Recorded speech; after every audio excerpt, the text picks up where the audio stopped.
Good morning. I'll wait a few more moments before we get started.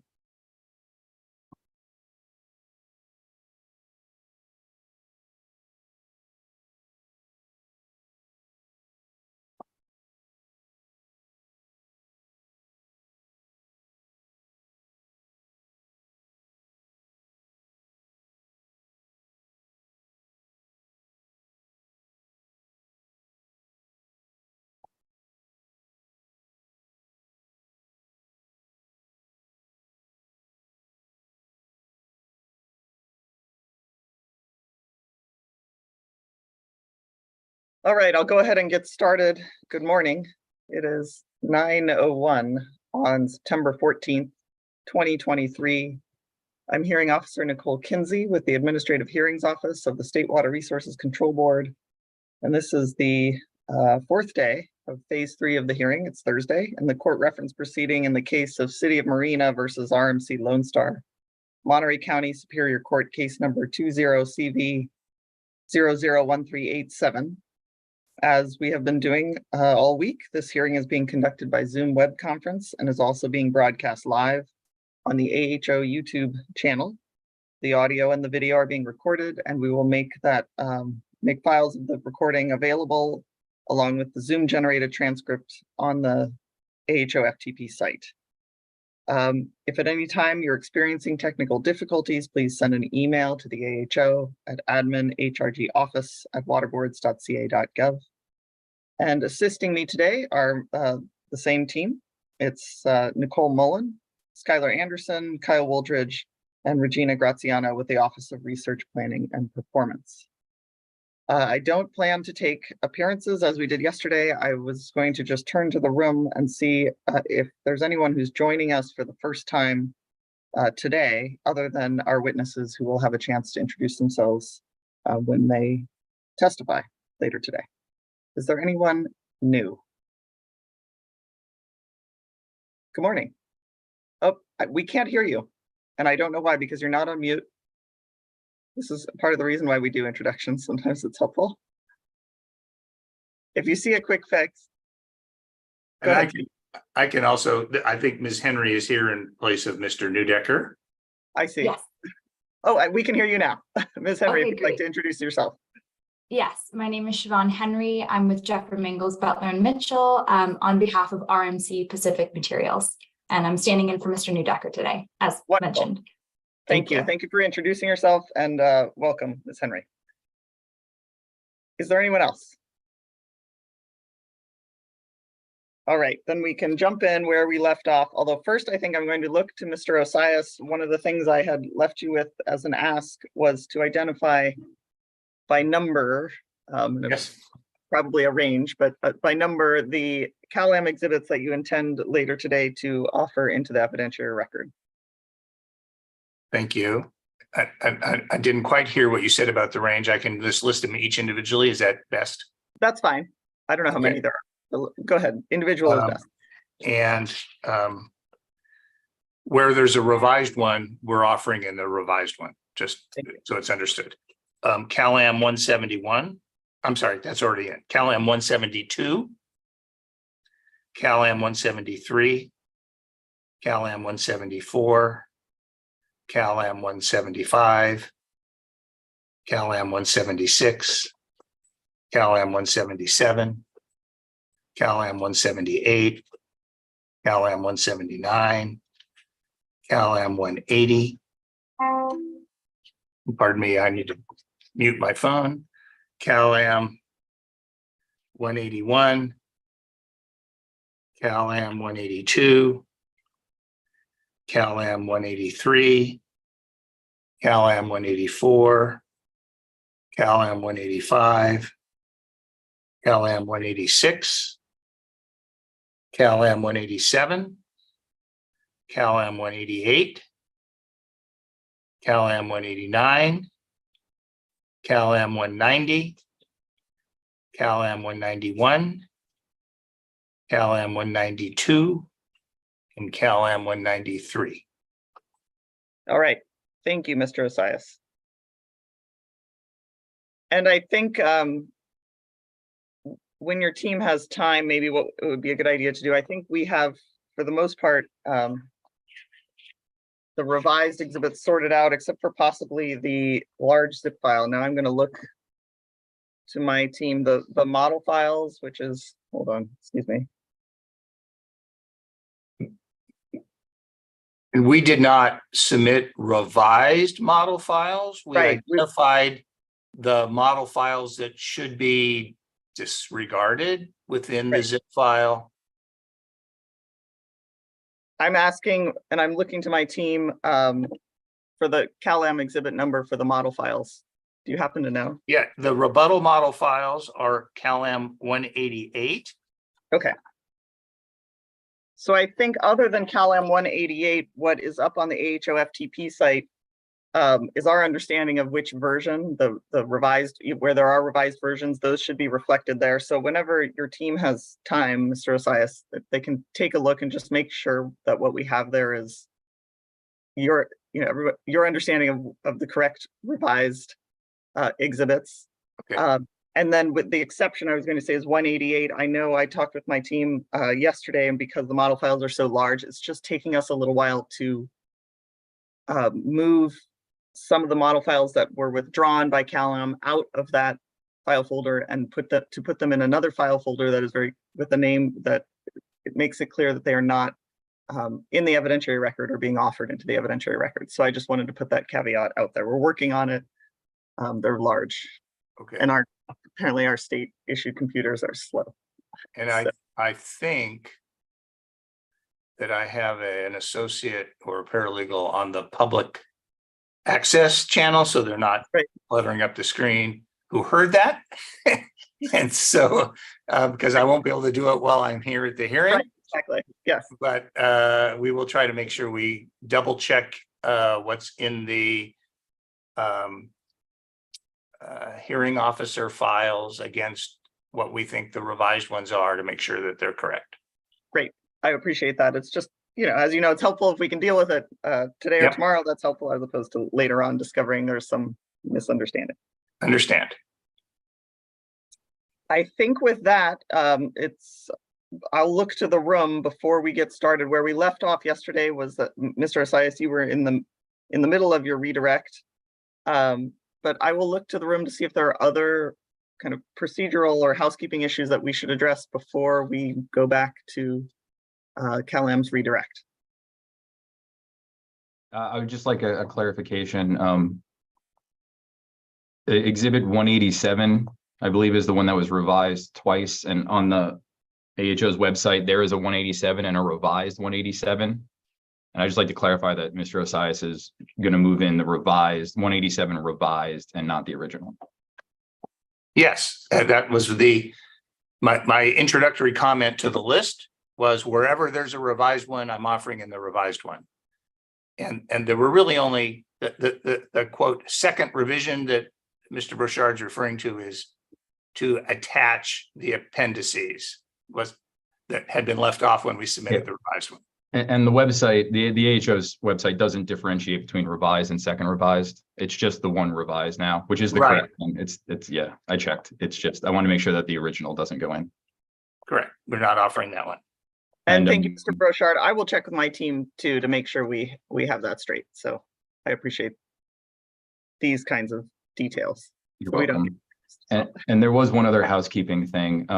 I know the AHO has been posting videos and the automated transcripts every night. Currently, the automated transcripts for yesterday are not the transcripts for yesterday.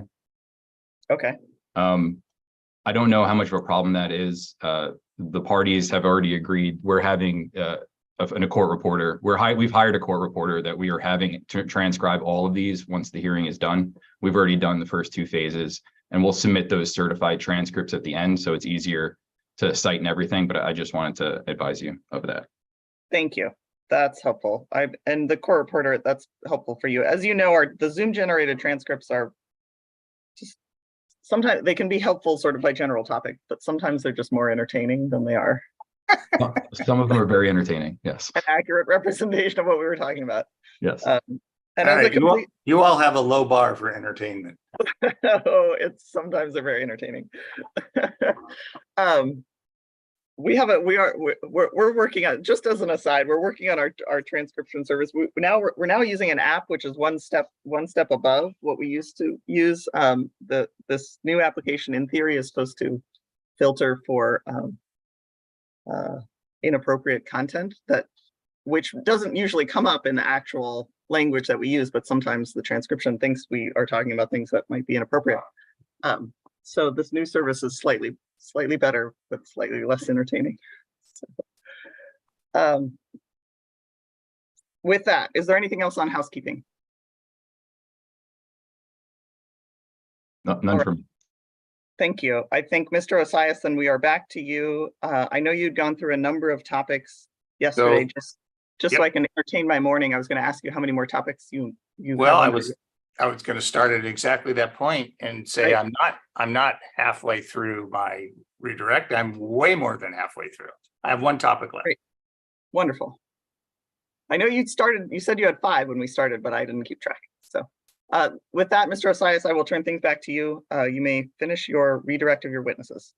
Thank you. And this is primarily to Dr. Ye, but also includes Mr. Leffler. And it's on the lengthy cross-exam related to control points, initial conditions, Fort Ord wells. And I believe that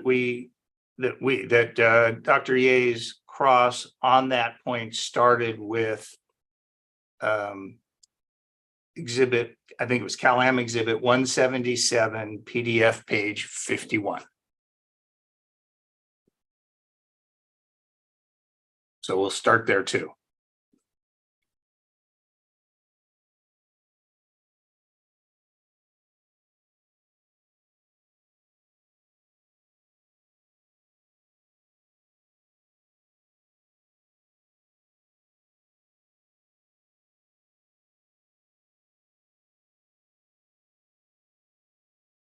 And Mr. Osias, can you just repeat the exhibit number just for Yes, me? Cal-Am 177.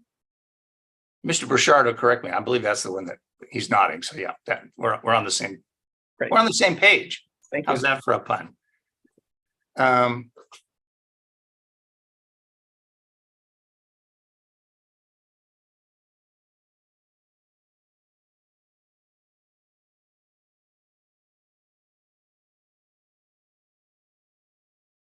And PDF page 51.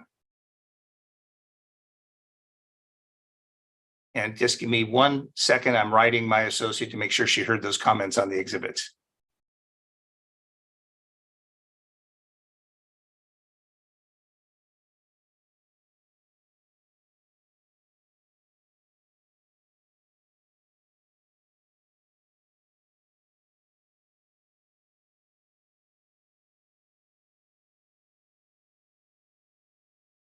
Okay, thank you. So we'll start with Dr. Ye. And do you recall the lengthy cross well into your time on the stand regarding this exhibit and figure and the related topics of Fort Ord wells and well data and data from the Monterey County Water Resource Agency? Just this is just a, do you remember that lengthy exam? Yes. And as you reflected on the questions and answers, do you have some clarifications or corrections you'd like to make? Yes. Yeah. Okay, so you can chime in when you wish, but I would like you to look at layer 5. I think that's where Mr. Brochard started, and the blue dots. And can you remind us what the blue dots are? those are the observed TDS concentration used from the wells used to develop the initial TDS concentration for the solid transport model. Okay. And then just again to get through this quickly, layer 2 was the DSA aquifer, correct? Yes, yeah. Okay. And layer 5 and 7 together are the 180-foot aquifer. Yes, upper and the lower. Okay. And I think you testified that the Monterey County Water Resource Agency does not have an upper lower. They have just a 180-foot aquifer with respect to their well data. Is that what you said? Yes. Okay. And is that, upon further reflection, is that accurate? Yes. Okay.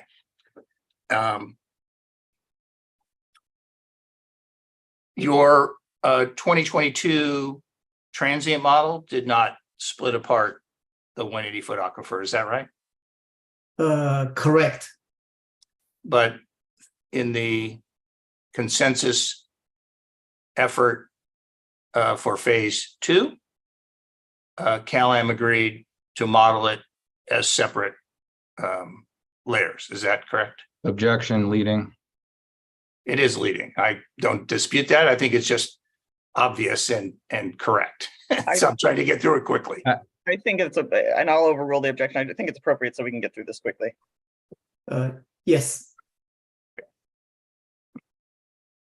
Okay, so at the heart of a lot of the questions was, did you use the well data or did you rely exclusively on the seawater intrusion map data from Monterey County Water Resource Agency? Do you remember that series of questions? Yes. Okay, would you like to give your current answer to that question and explain why it might have been different yesterday? So I rely on all the data shown in here. Also incorporate the county's seawater intrusion front to develop these initial TDS concentrations. Did you use well data in constructing your model? Yeah. Go ahead, answer that. Yeah, TDS data from well. The answer was yes? Yes. Okay. And when I say constructing your model, that's probably a bad question, but didn't draw an objection. For purposes of this initial TDS concentrations, you used well data. Yes. Okay. Again, I mean TDS.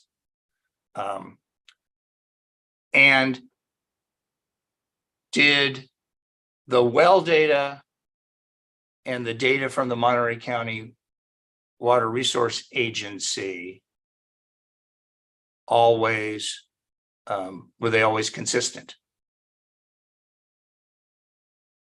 Or do they show the same thing? For Monterey, for the agencies, we have some data from the well also showing here, and also the seawater intrusion front. So then, if we compare that all the observed data right here to the county's seawater intrusion front, we probably have in order of 10 wells. They don't match exactly. Okay. So I'm sorry, how many wells did he say? 10. Yeah, 10. And just because you'll get asked, in what layers were the 10 that didn't match? In a 180 and 400 foot aquifer Combined. combined. Okay. And do you know how many were in each that didn't match? I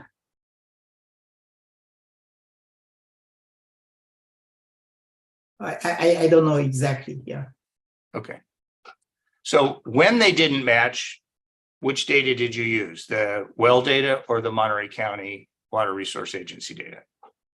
Yeah, I rely on the county's 1,500 milligram per liter. That's the seawater intrusion front contour line. When they didn't match, you relied on the county? Yes, yeah. And when they were consistent, you used the well data and the county data? Did you use one or the other, or did you use an average, or were they exactly the same? Well, the data it's used to make the contour line. So under those value of the well data to establish the contours. Okay, so I didn't ask you to count, and I won't now, how many blue dots there are. But of the blue dots on this slide, 10 were not used and the rest were. Is that correct? Yes.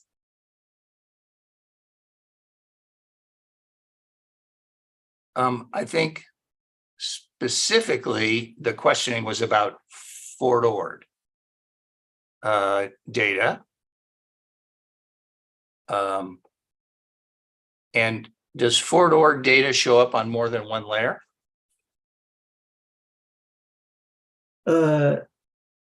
So for Fort Ord data, you mean the data from Fort Ord Data Information Center?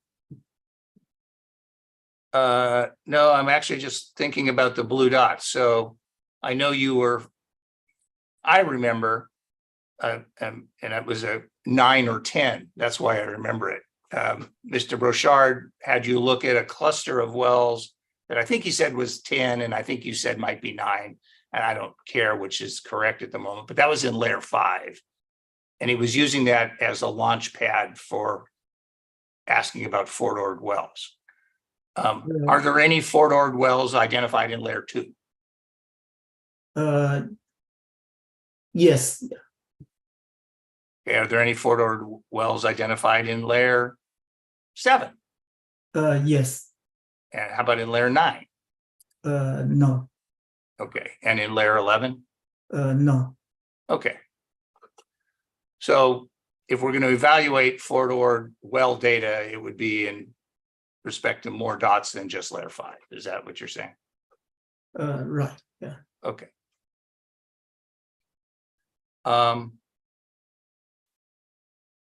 Do you have as much well data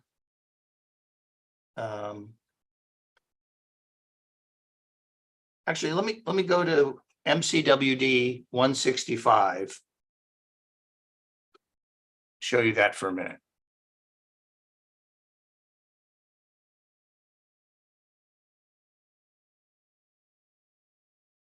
Try to lock this image in your brain because I'm going to ask you to compare it for a second. And can we go to PDF page 15?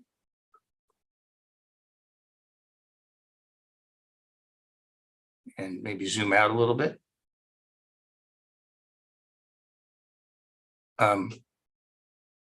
So the Fort Ord area is in the Monterey subbasin, just so we can get geographic. That's a leading question too, I know, but I'm just trying to get us geographically oriented. Yeah. Is that right? Mainly, yeah. Okay.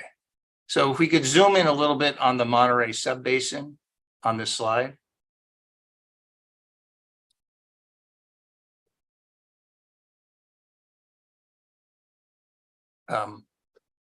Are there, actually, I'm sorry, I apologize, Ms. Mullen. I need you to zoom back out so we can identify what the squares are.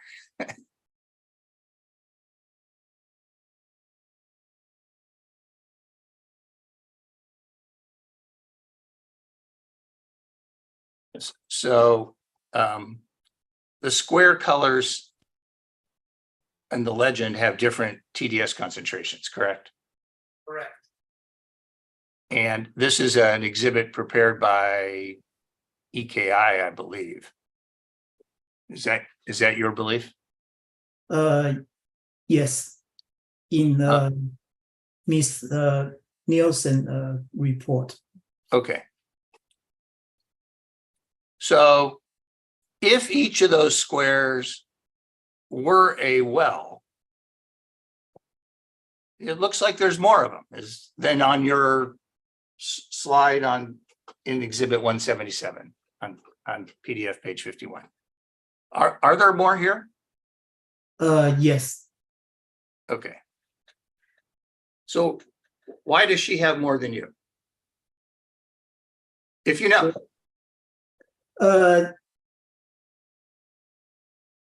I know when we downloaded the data from Photo Data Information Center in April 2022,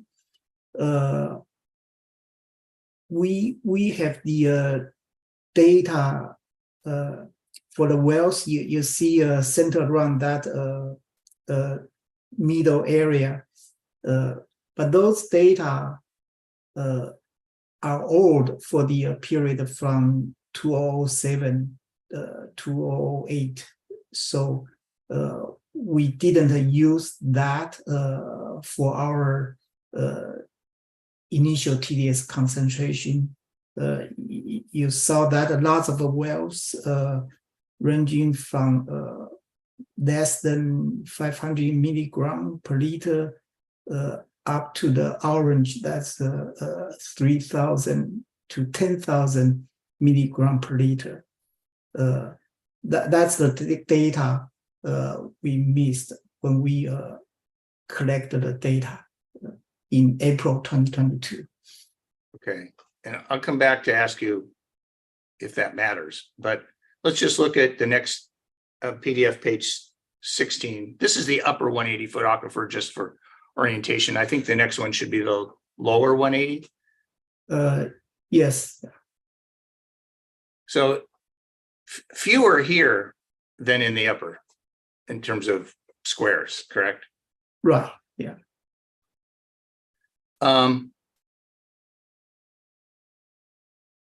So can we go to PDF page 26 of this exhibit?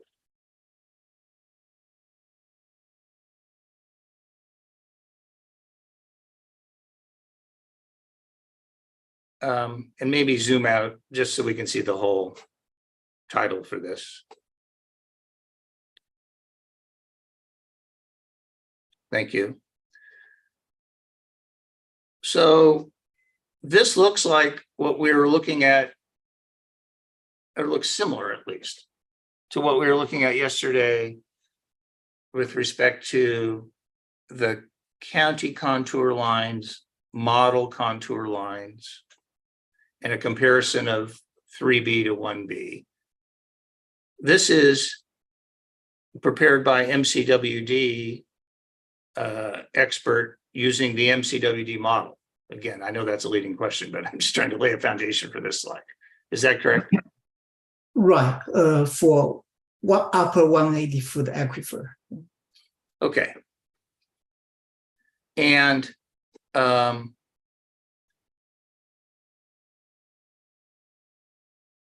it's saying, and correct me if I get this wrong, but I'm looking at the caption. It's after 25 years, the project impacts are reflected in the third panel to the right, and the no project in the left, model results in the left panel, and with project in the middle panel. Is that how this slide is organized? Yes. And so how different is this outcome than the CalAm model outcome, which I believe was on CalAm 187 PDF 95.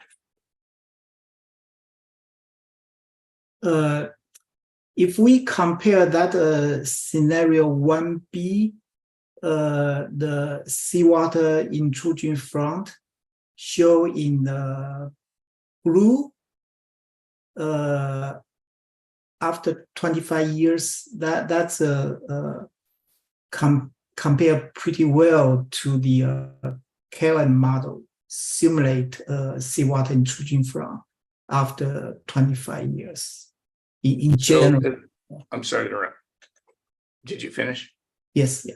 Okay, so you said blue. And if somebody didn't have this in front of them, they wouldn't know whether you meant the blue line in 1B or the blue space in 1B. Blue line, yeah, that's a seawater intrusion front after 25 years. Okay, and in the middle panel, the seawater intrusion front is reflected by what line? Red, yeah. Oh, okay. I had brown in my eyes, but I'm not particularly color acute. So, and then the third panel to the right shows the comparison of those two seawater intrusion lines with and without project. Is that correct? Correct. And as far as you know, this result is utilizing all of the initial condition wells that we just looked at? Objection. I realize that some of this is foundational, but this is an awful lot of leading of the witness. I feel like we're getting as much testimony from Mr. Osias as from Dr. Ye. I'll just rephrase it. Okay, and I realize, Mr. Thank Osias, you. some of this is to make this go faster, but I Yeah. think that's a fair objection. So please. Do you know if the MCWD model, local model, utilized the larger number of forward well data? Yes. And as far as you know, does this exhibit, which reflects model results, rely on those initial condition data points? No. Yeah, especially if you see the that dashed black line, that's a current seawater intrusion front line used for MCWD. Then you see that seawater intrusion front extend southeast after 25 years. So I didn't understand your answer, which is not maybe surprising. But when you said black line, do you mean black dotted line? Yeah, black dot line. There's solid lines on here. Okay. And when you say south, I couldn't tell what area you're referring to. So In the Monterey subbasin. Yeah. okay. So maybe you could give your answer again so that we now are more honed in on where you're talking about. Yeah, so it's really like the initial concentration are different. We use a county's 180-foot seawater intrusion front. If you compare that to the dot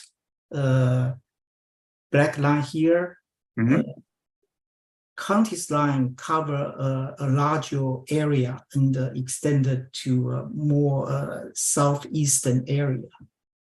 But when you run the model after 25 years, they become pretty similar. So can we look at 187, CalAm 187, PDF 95?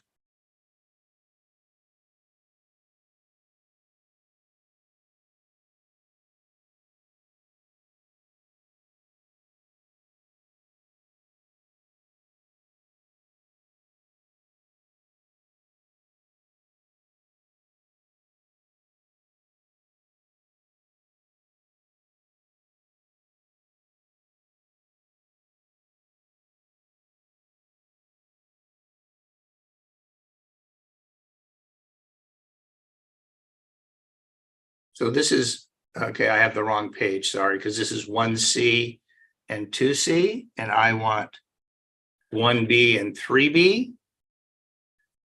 Yeah, So, so this is a figure A14, so you go to a figure A10.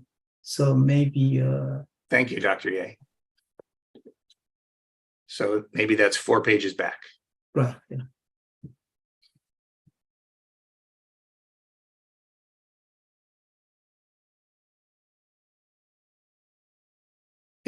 Are we on the right page now to compare to what we were just looking at? Right. And I just want to be clear, this is not your calibrated model run. This is your recharge sensitivity when you corrected for errors. Is that correct? Well, other than the corrected for errors, that's what the title says. So yes, this is using the recharge sensitivity run, and we'll go to the other one in a minute, see if it makes any difference. But I guess what we were looking at is in the Monterey subbasin, which is the lower part, and 1B, 3B, and the comparison of 1B to 3B. Are they, in your opinion, similar or not similar? Yeah, they are similar. And do you know what page the non-recharge sensitivity 1B to 3B is? Yes, you go back to probably A7.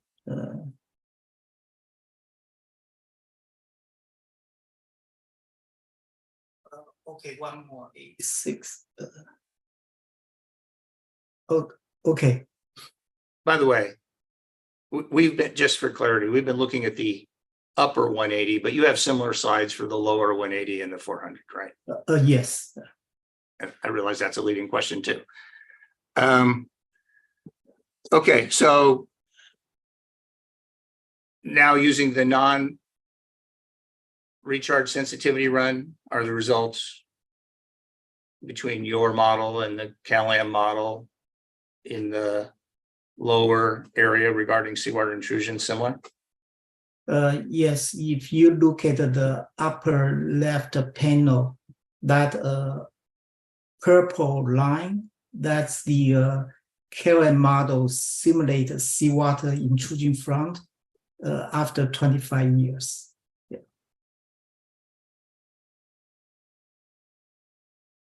So can we go to CalAm 191?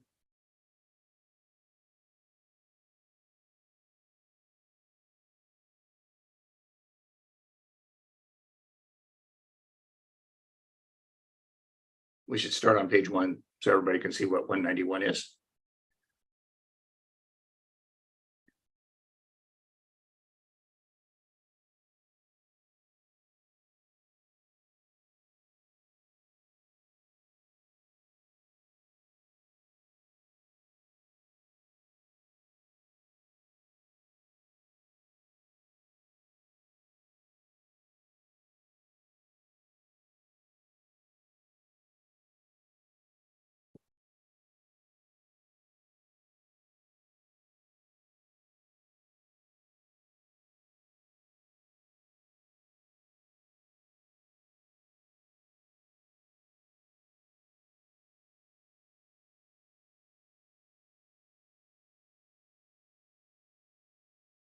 Thank you. I think we go to PDF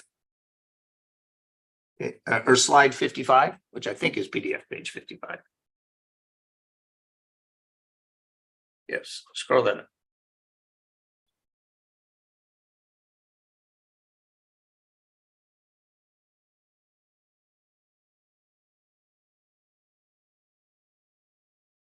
So are you familiar with this slide? This slide prepared by Mr. Leffler. Yeah. Okay, so maybe I'll just go to Mr. Leffler then, if that's okay, Ms. Kinsey. That's fine. Mr. Leffler, can you explain what this slide is? Yes. In the context of what we've just been talking about, please, not regarding anything else for the moment. Yes. So in the left-hand side figure, the purple lines are the concentration, TDS concentration contours for MCWD in the upper 180. And From a contour from their model? no, sorry, their initial conditions for TDS. Okay, so let's just pause as for a minute. input to their, sorry. Yeah, pause for a minute, and so we can zoom in and see the numbers. And then we'll come back out so you can see the text. But you just described what the purple lines are, and there's numbers in them, and at least they're awfully small. So let's just let people look at the numbers. Thank you, Ms. Mullen. Yes, I'd like to have a continuing thank you for Ms. Mullen. Okay, so we can zoom back out now that everybody's had a chance to see those contour lines and go on. Okay, and so I won't go into the detail because I've already explained it, but I believe that the available data show that these purple lines don't extend far enough inland based on the available data or lack thereof and the AEM data. And in the lower right inset figure from MCWD exhibit 165, I've translated those red and orange arrows and the red bar onto that figure. And my point here is that there's no data between the 1000 contour and the green first green dots that you see moving inland. So those contours are not defined based on well data, and again the AEM data seem to suggest it extends further inland. So the overall point being that, you know, our contention is that their contours don't extend far enough inland to define the current existing conditions, seawater intrusion front, and their contention is, you know, that ours extend too far because they're based on the county map. I would point out a couple other things on that inset figure. You can see several. Should we zoom in on it for a minute? Yeah, sorry, that would be helpful. Okay. And where should we focus the zooming in? Sorry, and the inset. Yeah. The lower right picture.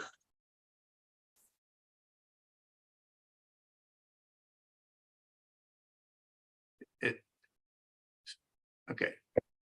And so at the risk of leading, we have black lines now with numbers instead of purple lines, but what are those? Yeah, so the purple lines are extracted from here. Well, they look brown to me, but fair enough. The contour lines. But one thing I wanted to point out is that, you know, we looked at this figure earlier when Dr. Ye was speaking, but the yellow and orange or reddish dots are, you know, greater than 1,000 and I think up to 10,000 TDS. So those data points are not being used in their defining the seawater intrusion front under existing conditions in this aquifer. You know, just illustrating that, you know, there's always sort of those inconsistencies with a few data points sometimes. And so, you know, those weren't considered or accounted for in drawing the front here.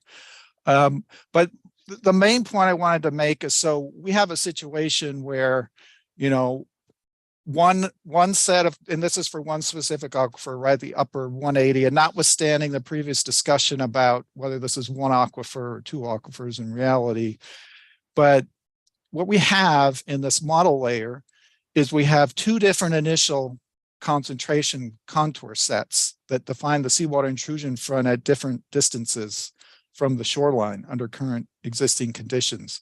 And I'm not going to speak specifically to the distances, but let's just say, for example, one set of contours shows the front, say 2 miles inland along a certain profile, right, a perpendicular profile from the shoreline. And another set of contours shows it, say 4 miles inland. So you have these two different initial conditions, but you're taking that and you're running it forward, say 25 or more years with your solute transport model. And where you end up in the seawater intrusion front after that 25 or longer time period is going to be a function of primarily your model, your flow model inputs in hydraulic conductivities and so forth, and your solute transport model inputs. That's going to drive where that seawater intrusion front goes.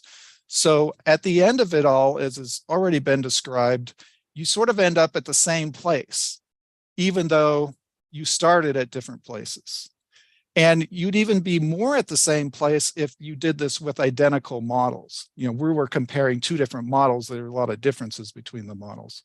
But if you use the same model with the two different initial conditions, after you run it for 25 or more years, you end up at the same place.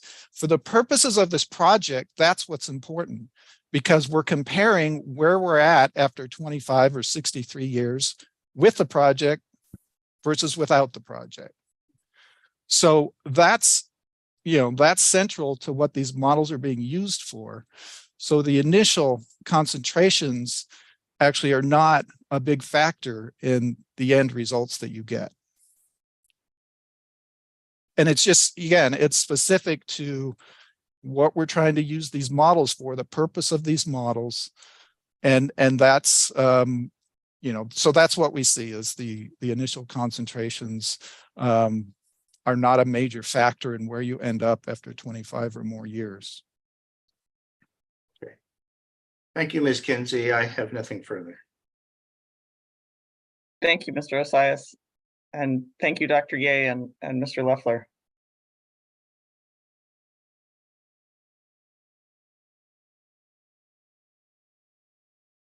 I think with that, we can turn to, well, maybe,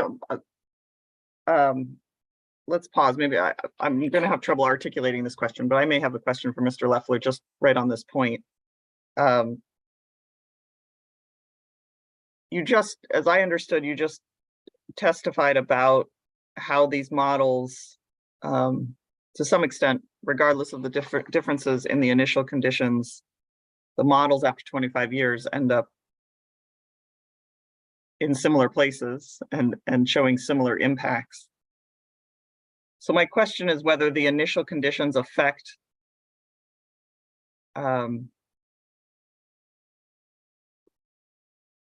what happens in the next 25 years, right? Because we have a snapshot of now where there's differences, and then we're looking at 25 years down the road. And my question is about what's happening in those 25 years.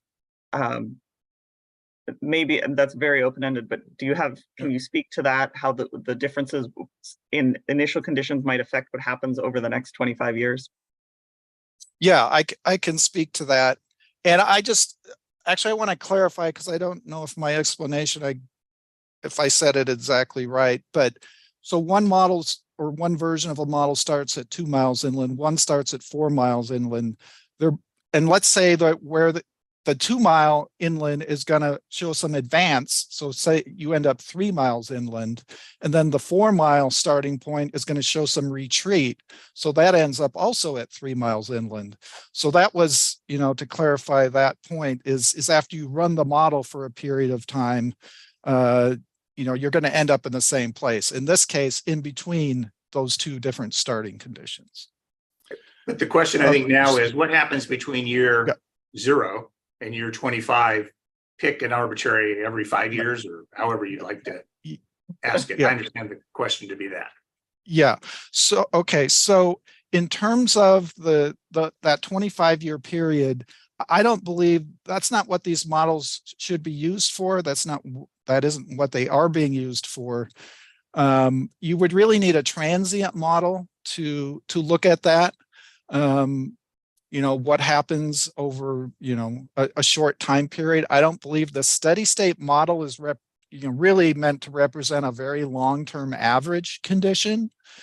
And so in my view, it wouldn't be useful for looking at what happens within those 25 years. But if you did look at that, what you would see is you'd see each one slowly migrate towards, in my example, that 3 mile inland front. So the one that's 4 miles inland would slowly retreat to 3 miles. The one that's 2 miles inland would slowly advance to 3 miles inland. So it's, it's hard to say exactly where you'd be at a specific 5-year, 10-year, 15-year period, or how long it would take to get to that 3 mile inland point. But that's, that would not be a good application of these models, because these are steady state models, and they're meant to represent long-term averages. And you would really need a transient model for that type of analysis. Thank you, Mr. Leffler. That's very helpful. Ms. Kinsey, do you want to know why they're steady state models versus transient? Sure, I do. Do I get to cross Mr. Osias when we're done? Leading the. No, I mean, I asked her, not the witness, on purpose, because I don't want to go. I don't want to do something inappropriate. But No, I think that's a question I should have.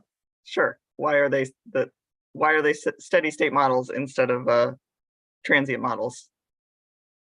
Okay, well, I can start on that one. So, of course, originally we had developed a transient model in phase 1, and that went through December of last year in phase 1, and so there was that got split up into 2 phases, sort of 2 phases of phase 1, where MCWD and Marina had 2 or 3 months to review that model, and then came in December and testified about that model. And originally the plan was that the CalAM's experts were going to be able to come back in January and respond to the criticisms they had made. Objection.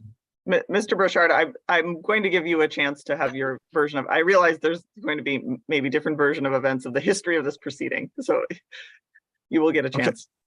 Okay. Mr. Leffler, go ahead. But at the end of that proceeding, Mr. Lilly decided that instead of that, he wanted to have the 2 sides try to work together to develop a new model. And so then there was quite a bit of discussion about that and what kind of model that should be, mainly transient versus steady state.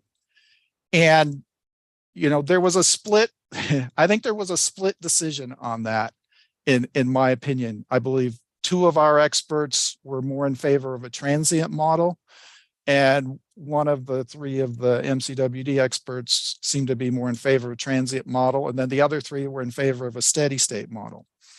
And so there's a lot of discussion about that, but at the end of the day, it wasn't going to take as long, we thought, to develop a steady state model as it would a new transient model.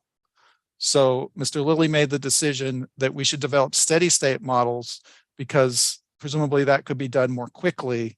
And, everybody was in favor of doing things more quickly, and especially Mr. Lilly. And so that's how we came to do a steady state model. Thank you, Mr. Leffler. And I will turn to you, Mr. Burchard, whether you'd like to do it now or later, if you want to make any additions about your understanding of the history of this proceeding. Mr. Leffler, the transient model, was that submitted with your direct testimony in phase 1? And maybe to clarify, Mr. Burchard, I think, I know this is unusual, but you were there. I think you can actually testify about what happened, Sure. Unless you think it's more effective for Mr. Leffler to testify about what he submitted. But I mean, if you're just giving me the version of events, you could just tell me. Yes, sure. I can give you my version. The John might transient model, disagree. the transient model that Mr. Leffler is discussing was submitted in CalAM's rebuttal testimony, not their direct testimony. That's how this whole thing got started. We then had to file a motion to file surrebuttal to address the model that had never been disclosed before and was inappropriately provided in rebuttal.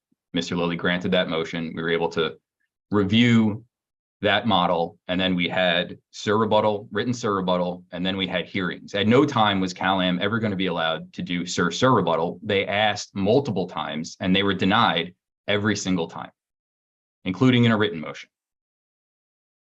Mr. Lilly then decided, based on after the cross-examination, and the testimony regarding the transient model that we shouldn't use that model. And the experts should work together to try and develop another model. I would agree with Mr. Leffler that Mr. Durbin, I believe it was from Cal-Am, Dr. Kincaid from Marina Coast both agreed that a steady state model could be used to try and look at the effects of the project. And Mr. Lilly agreed, and then we move forward with the steady state models. Thank you, Mr. Burchard. That's where we are now. Mr. Osias, is there anything you would like to add to this description? Well, I just think it's inaccurate at the beginning because, in fact, in the direct testimony, it was revealed that they were working on a transient model for other purposes because this project needed to move forward, requested more time for direct, denied. Can we just, So, you know, if you can just pull that basically wasn't exhibit up. accurate. If I'm wrong, I'm wrong. I would love to see the testimony where the additional time was requested. Okay. Well, Or the motion where the additional time was requested. I'd say motion. enough. I think we're now down. I mean, I know it's satisfying to understand who's right and who's wrong, but I'm not sure that matters here. Well, I and think- then the other clarification is, I think every time we requested to do Sir rebuttal, it wasn't denied, period. It was denied with the ability for your request to be renewed after we see where this goes, blah, blah, blah. Then at the end, it was denied after an offer of proof because Mr. Lilly said, I intend to rely exclusively on the steady state models. So you're responding to the criticisms of the transient model isn't needed. That's a very short paraphrase of an order that you have. And that's how it ended. So what I will suggest, and I'm going to say is, But I got a partial nod out of Mr. Burchard, so I want to acknowledge that. I will agree that they asked repeatedly and Mr. Lilly denied it repeatedly and then finally denied it in a written motion, in a written order. all right, to the extent this is relevant, and you may argue that it's relevant, it'll go in closing briefs or whatever the term is that we have, wherever it is in the written submittals. I think, clarifying this information and pointing to the places in the record would be helpful at that time. I think right now, thank you. I have the understanding I need, which was helpful actually to understand why we're here with a steady state, in the sense of there were two options and both were actually considered. At this point, I think I'm going to look to you. I'm not sure if you're going to take the lead on cross, but I'm assuming you will be doing some of the cross, Mr. Burchard, so I'll look to you. My suggestion would be to take a 10-minute break before we return for recross so you can organize your topics and your thoughts to some extent. Does that make sense to you? That would be great. And then I also assume the witnesses will appreciate a short break. So let's go ahead and take a 10-minute break. We will return at 10:08 and we'll pick up with recross of the three witnesses.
All right, welcome back. It's looks like 10:09. Just one housekeeping note. I wanted to let you know that my team is working on, I realized we had in the AHO FTP folder, we had both the original copies of exhibits and the revised copies, and sometimes there's a revised copy. What I asked my team to do, and I think they're working on in the background, is to pull out the I'm going to use the wrong word. My brain is full of modeling, but the non-current versions of the exhibits. So whatever is not the latest version of the exhibit and what is not going to be offered into evidence, I asked them to move into a separate folder. So they're not going to be gone, but they'll be in a separate folder just so we can all, so that then your team, Mr. Osias, and when we get everyone else's, the time to look at everyone else's exhibits, it will be clear in theory which version, at least the AHO thinks, is the most recent and updated version. Are you doing that? I apologize. Just for the phase 3 exhibits or for all exhibits? Because I think Just as we for covered. Okay. Right, just for phase 3, because that's where that's because that's how my brain works. Yeah. So hopefully that's not confusing in the sense that, I mean, maybe it's a good idea to do it to for all the exhibits, but it just helps me. So when I go back and look at the exhibits, I can make sure I'm looking at the updated. I don't need to lay eyes on the other ones, actually. I don't need to open them. So that's the plan.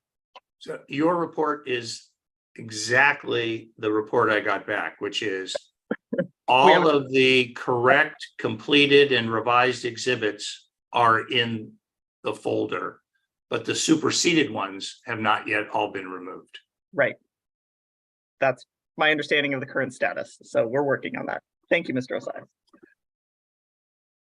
With that, I think it is time for me to look to you, Mr. Brochard, if you are going to be either, maybe you're starting and ending, I'm not sure, recross of the witnesses, which of course should be limited to the substance of Mr. Osias's redirect. Maybe my first question is, are you going to go first? And then to your knowledge, is anyone else going to be cross-examining the witnesses? That may not be a appropriate question for you, but I'll ask you first. I will be doing the recross for Marina Coast. I do not know if the city has any intended recross. I will turn to Ms. Meisenheimer. Do you have any recross? No, we do not have any intended recross. Thanks. Thank you.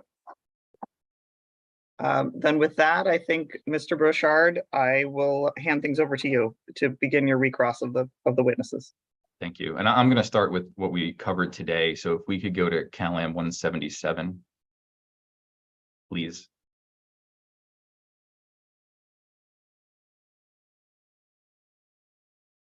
And PDF page 51.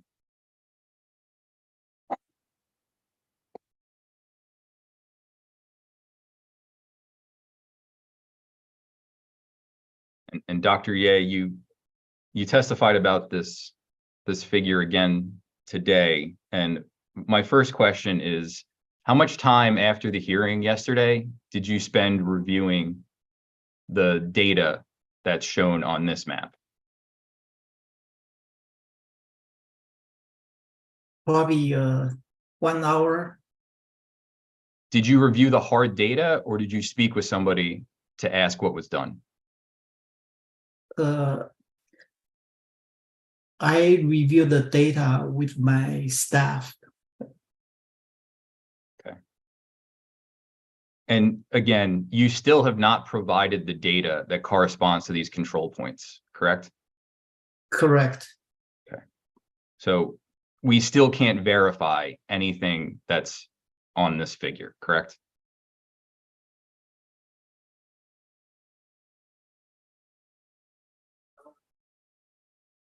If you needed the data to verify, then that's correct.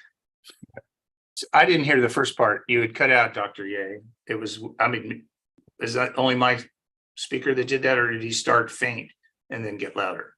He started faint and got louder, which is, I think it's just, it seems to be the microphone, you know, Okay. it's kind of a progression, but so maybe if you can repeat, I did hear it, but if you could repeat your response. Oh, okay, if you needed the data to verify, then that's correct. And you do need the data to verify the information in these figures, correct? That's not necessary. Explain that. Like if me, I have other way to do it. I can look at the data myself. For example, if this is a Marina coast map. Mhm. I don't think you answered my question. Can you explain how you would verify the data? How you would verify the information on this figure without the data that corresponds to the figure? Say if this is a map generated by Marina coast, then I have my own database. So I can verify this without the data provided by Marina coast. Okay, do you see layer 7? Yes. It says layer 7. And you see there's kind of like a darker green line that runs up. And then if I'm looking kind of in the southeast, you see how there's one control point that's in the lighter green area, kind of separated from everybody. You see it? It's sort of in a cove. Is that sort of where you're referring to, Mr. Burchard? A little indentation? You see this? I'm trying to annotate. There you go. There you go. Okay. Yes. Yeah. Okay. You see it? Yes. What is that, a well? That control point, does that correspond to a well? Yes. What's the ID number? I have to go back to the database. So you would need the data to verify that control point, correct? Yeah, if I have a database, I saw a well over there. I can plot the location, to see it. And I'd just like to point out that I think this is all publicly available data and the sources are stated in the report. Mr. Leffler, did you create this figure? No, Did you create any of the initial concentrations? no, Did you prepare the data set that was used to prepare the initial concentrations? no. So what did you base your statement on? That's based on my discussions with Dr. Ye. Okay. And again, Dr. Ye, your staff is the one that compiled the database that you're using. Yes. Okay, so Mr. Leffler's comment was based on his conversation with you, which was based on your conversation with your staff. Is that right? Right. He reviewed those information. Who reviewed what information? I mean, Mr. Leffler. Mr. Leffler, did you review the data or did you have a conversation with Dr. Ye? I had a conversation with Dr. Ye and then I reviewed the maps that we're looking Okay. at. So just the figures we're looking at, correct? Correct. Okay, so to try to speed this along, if you guys could just stick to the stuff that you know personally and not testify as to what you think somebody else did. Can we do that? Yes. Thank you. Yes, but my only point was that, this data is available for MCWD experts to Well, obtain publicly. Mr. Okay, Burchard, I understand your point as well, and Thank I will ask the witnesses. It is easy.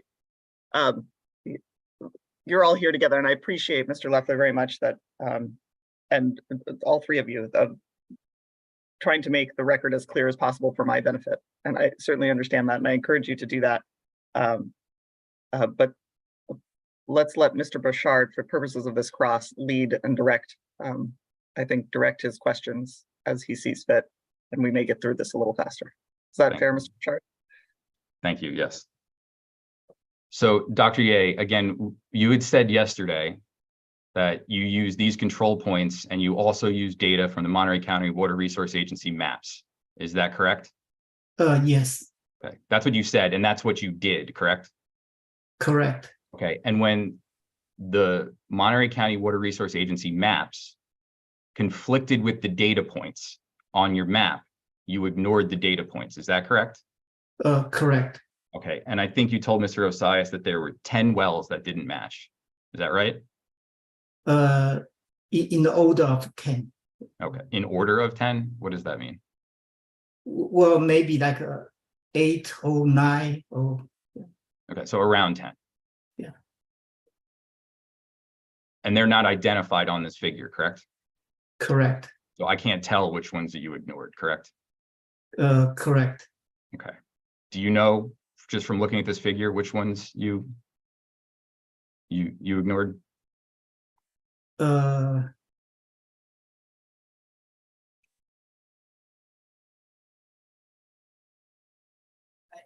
would say some points around the FO-SVA boundary or south of Salinas River, but you didn't see the river here, but in that general area. Are the points in the Monterey subbasin or the 18400-foot aquifer subbasin? Monterey subbasin. Okay. Now, layer 5 and layer 7, do some of the control points in layer 5 and layer 7 represent the same well?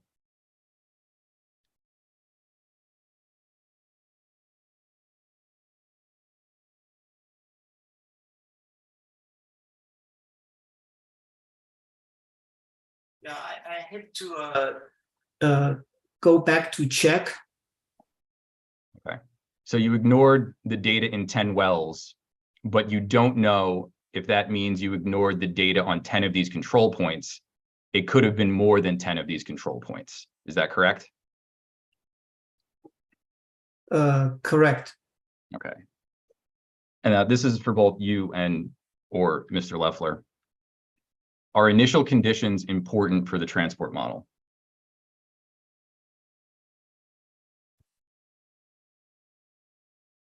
Well, I would answer similar to what I already spoke to, that for the purpose of what we're doing here, we're interested in where we end up 25 or more years down the road. And you need initial conditions to input, but as I described, when you have differences, they tend to equilibrate and end up in a similar place. There will be, again, I'll note there'll be differences between the two models because there's a lot of different, aspects of the flow models and the solute transport models in terms of their parameters. But in general, the initial conditions will equilibrate after that time period. And that's the basis for how we're using the steady state model, which we then compare with and without project. Mr. Loeffler, you testified earlier this morning regarding AEM data. Should the parties have considered AEM data in doing their initial conditions? Well, I'm just pointing out that they didn't appear to consider that in an area where they didn't have data, and just specific to the dune sand in the upper 180, and so there's no data there. So I'm just pointing out that wasn't looked at in that area. I, of course, as you know, have many disputes over some of the interpretations of that AEM data, mostly with regard to aquatards and gaps in aquatards. But I was just speaking to use of the AEM data at that location in the dune sand in the upper 180. And that, I know your experts are proponents of using it, and it didn't seem to be used there. The area where you say it didn't seem to be used, was that near the city of Marina? Yeah, it was on the map that I showed there. It was the section over the city. Well, it went from the shoreline to, yeah, it's in the area of the city. Okay. Is the AEM data, was there AEM data collected in the area of the city? Or There could it was not in be the, collected? there was in the shoreline area, but not further inland. That's why those profiles didn't extend further inland. Did AEM did CalAM consider AEM data in any of its current analysis? We considered the AEM data from the very beginning of when it was first developed. but we disagreed with the interpretations that were being made by MCWD consultants in regard to that data, because it was primarily being used to speak to gaps in the aquitard, that it was clear the field data didn't show that the field data showed that that wasn't the case. And, we could see in areas, especially around the CMEX property and vicinity, where there were claims about water quality as well that didn't agree with field data. And so there were various aspects of that data that we didn't agree with the interpretation of. Were you here yesterday? Were you listening when Dr. Ye testified regarding the CEMEX operations and its effect on water quality? Yes. Okay. And just to be clear, the CEMEX operations affect the water quality underneath the CEMEX property. Is that your understanding? Yeah, it looks like, based on the lower TDS, of course, it's still saline, water, but the salinity from the CMEX wells is notably less than ocean water salinity. And that was a portion of what went into the ponds. And so that may have an effect locally there where the pond is. The assumption being the well water is a lower TDS than would otherwise be under the property, correct? I'm not sure I follow your question. Can I add on that? Please. Yeah, so Well, let's hold on, Johnson. I think we need to clarify his question first. Mr. Ye, Dr. Ye, what were you going to say? No, I think the question needs to be clarified first. Dr. Ye, what were you going to say? Let's step back. I think my understanding of the topic was about the concentrations of TDS of water from the well is the general topic. But I think, go ahead, Dr. Ye, if you had a comment on the concentrations of the TDS of the water coming out of the well. I think the question was, and Mr. Brochard, correct me, but let's at least get the question repeated after this discussion. I would just like to know what Dr. Ye has to say. I know, but I don't know that he remembers your question. Well, I think he would if you and Leffler stopped. Mr. Leffler stopped interrupting him. And I'm sure Dr. Ye knows what it is he wants to say. And if I have to ask a follow-up question, I'm more than happy to do that. Yeah, Mr. Brochure, would you please repeat your question? I'm going to withdraw the question. What aquifer does the CEMEX well pump from? To my recollection, it pumps from the 400, and I'm not sure, but possibly the lower portion of the 180, but I'd have to double check. But I for sure it pumps from the 400. Okay. The way the seawater intrusion front is moving through these subbasins, is it expanding more in the lower aquifer, in the 400-foot aquifer, or in the upper 180-foot aquifer? You mean at the front? Is the seawater intrusion front expanding like a wedge, where it expands first in the 400, and then it kind of angles back up to the lower 180 and the upper 180? No, the seawater intrusion front is there's separate seawater intrusion fronts migrating in the 180 and the 400. And so the water's migrating inland in both of those aquifers. And you can see the differences in the way the county maps those seawater intrusion fronts. But that's not really, relevant to what's happening at CMEX, because that's quite a ways inland.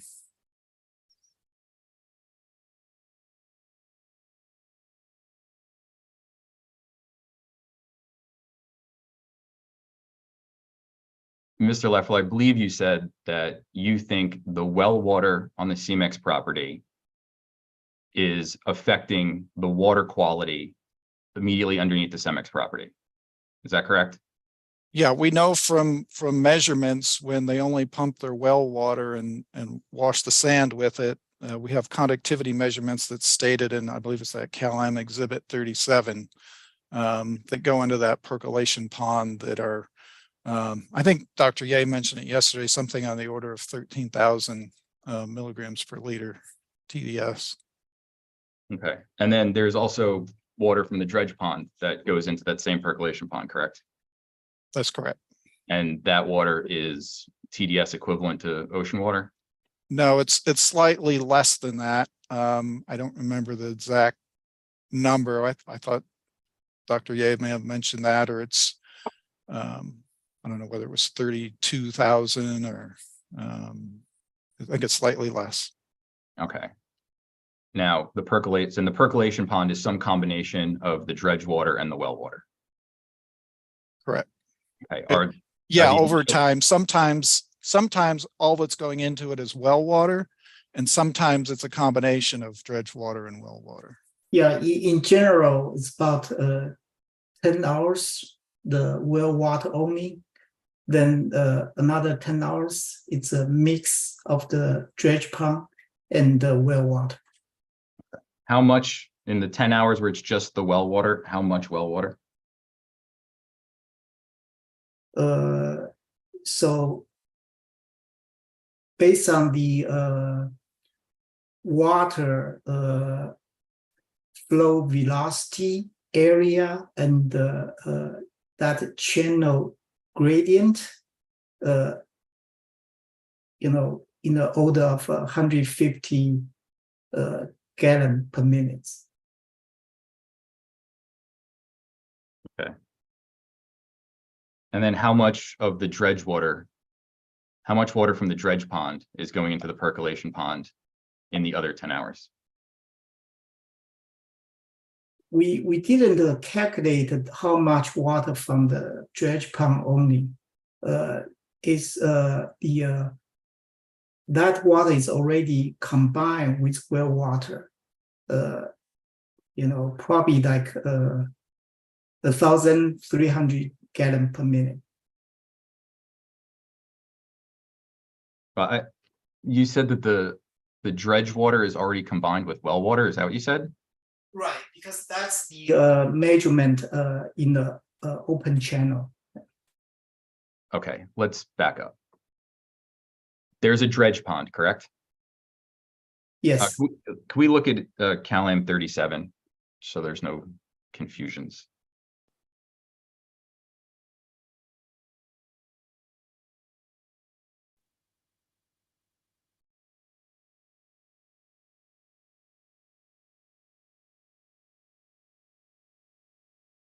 And I believe it's page 63.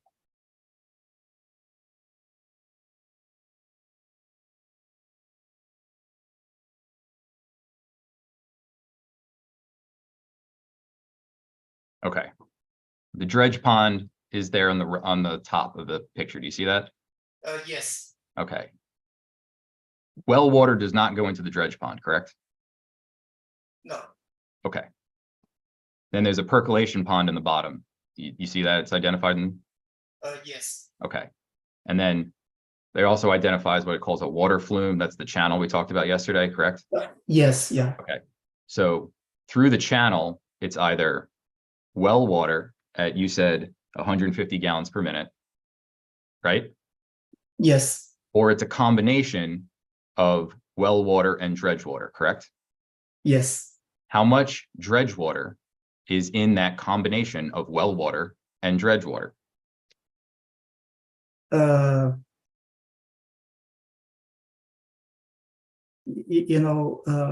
We assume the well water still in the order of 150 gallon per minute.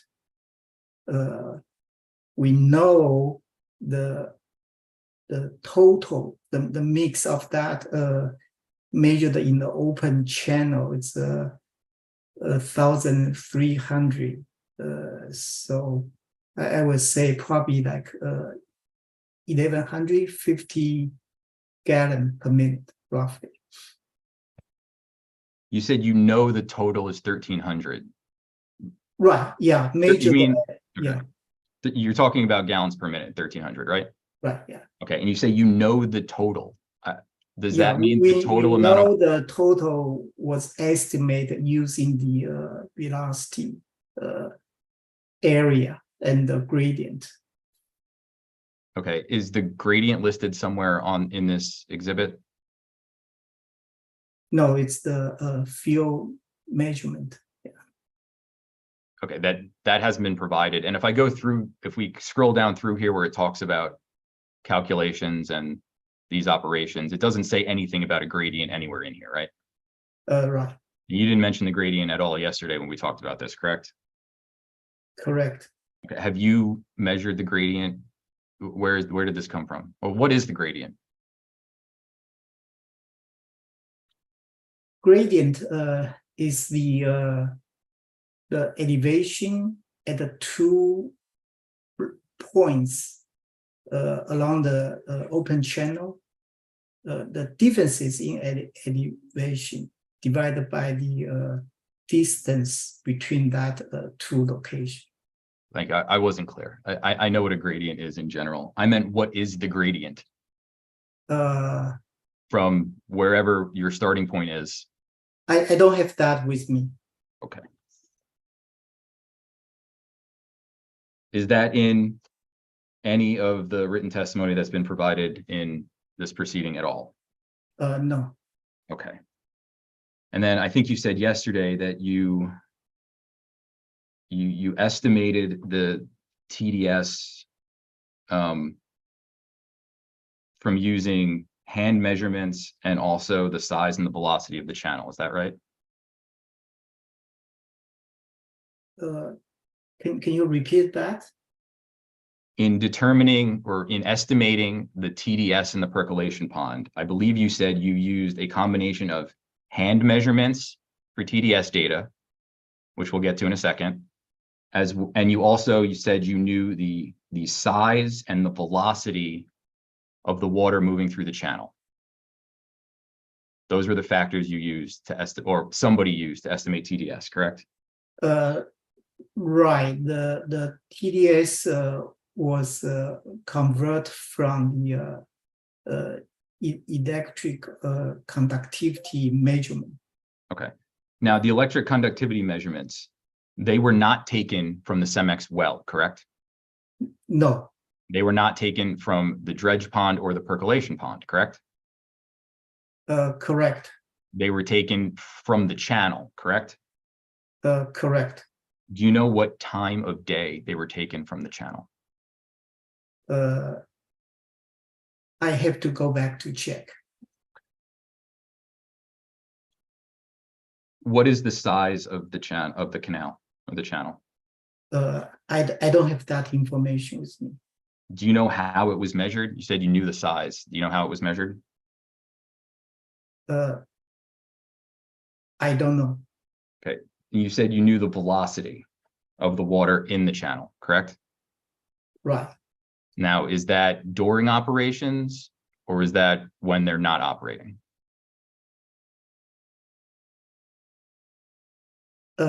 That's the the water flowing at 2 different times. If you go, well, we can notice based on the color of the water to see if the water is from the well or from the mix of the well and the dredge pond. Then based on that, we do the calculation for the well flow. Then we did the other calculation for the flow with the dredge pond and the well mixed together. And the calculation is part based on velocity, you said, correct? Yes. And that's the speed at which the water is moving in the channel, correct? Right. Okay. And when you say velocity, do you mean the velocity at 2 in the morning when the dredge pond is not operating?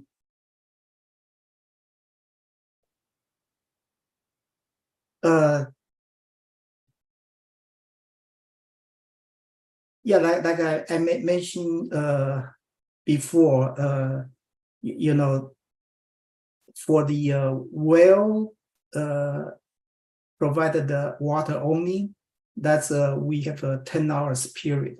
That's the time we measure the water from the well. So to be clear, the well pumps into the channel, not directly into the percolation pond, correct? Right, you have to travel that channel to get there. Okay. How fast does it travel? I don't have that information with me. Okay. Now, when the dredge pond is also operating, and so they're both mixing and running through the channel, what is the velocity? I don't have that with me, but I know in general that water level would be higher, and the color will be different. So the size of the channel would be different. Okay. But you don't know the size with and without. I don't. Okay. And I'm sorry, maybe I'm confused, Mr. Burchard. Are you saying size or velocity? Well, that time was size. I'm going back to velocity now. Okay, great. And do you mean channel or the elevation of the water in it? Like, you mean the channel's actually bigger? Is that what you're asking? The question I heard from you, Mr. Burchard, was whether the size of the channel was different. Yes. Okay. It was a poor question. Okay, just So, checking. I think Dr. Ye answered by discussing the amount of water in the channel, which is fine. okay. That's what I thought you meant. Is that what you meant? Yes. Yeah, So- I don't know what you meant on size, but to me, you're probably talking about the area, cross section area, because that's the parameter needed to be used for the Manning equation calculation. Yeah, you understood me correctly. And you don't know that information. So let's go to velocity. How is velocity measured in the channel? It's based on comparison the photo. The velocity was measured using a still. Like the video tape, yeah. I believe that's what you said yesterday. You used a videotape, correct? How does that work? Did you float an empty bottle down the channel and time it with a stopwatch on the video? I didn't do the calculation. So you don't know how they did it using the video. I don't. Okay. What is the are you familiar with the American Standard Testings and Materials protocols? Regarding? In general, are you familiar with the ASTM standards? Do you know what they are?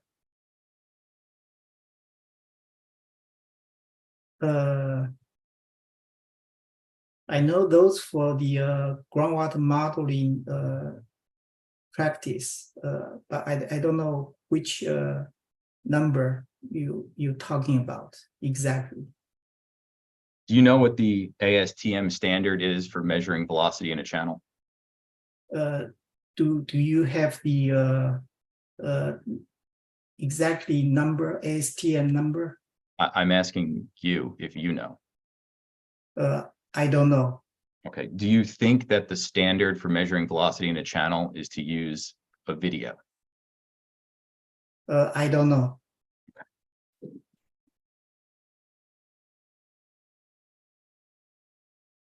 I believe you testified yesterday that the assumed TDS in the percolation pond it correlated very highly with the OWP in the test wells, correct? Can you repeat your question? The assumed TDS in the percolation pond correlates highly with the OWP during the test well period.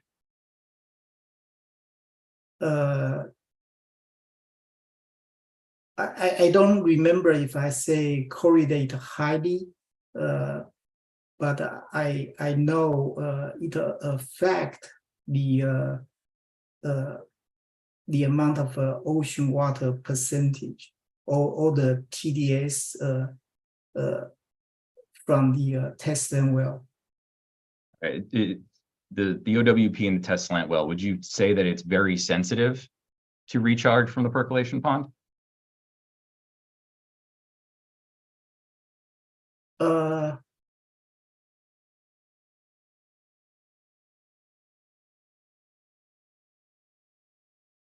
I know, like when I did the sensitivity run, when Miss Nelson misapply Kelvin transient model doing the ocean water percentage without the CMAX recharge, she got 99% ocean water percentage compared to observed ocean water percentage 90.5%. But if we add the CMAX recharge operation recharge, we got 89.5%. So I don't know, you know, you say your definition on sensitive or not. How did you use the CEMEX ponds in the calibration of your transport model? I didn't do the solid transport model for the 2023 because it's a steady state model for the calibration period from 2019 to 2021. The CMAX, the test and well pumping occurred in 2015 to 2018. So it's not adequate to calibrate the solid transport model using a different hydrology. Wait, so I'm confused. So the transport model that you're using for all the simulations and the figures, you calibrated that using the 2022 transport model, transient model? No, I didn't calibrate the model for the 2023 steady state model. So you didn't calibrate the transport model? For the 2023. I don't think it's adequate to calibrate a steady state model, you know, for the solid transport model.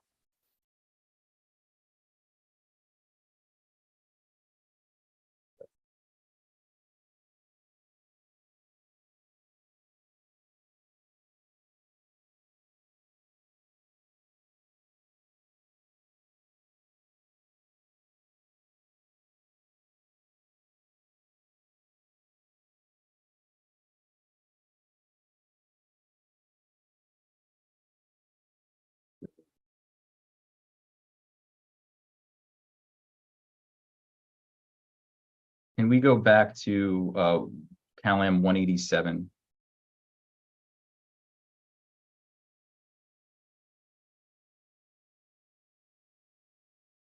PDF page 87. Well, sorry, just I wanted to make sure that we just saw what you're looking at. He doesn't have the numbers as well as you do. Could you just flip to the first page again? 5 seconds.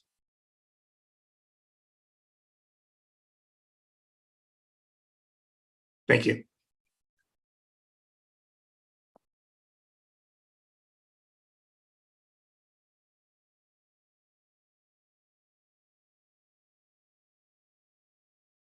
So Dr. Ye, I want to confirm, and I'm going to start on the top left, scenario 1B.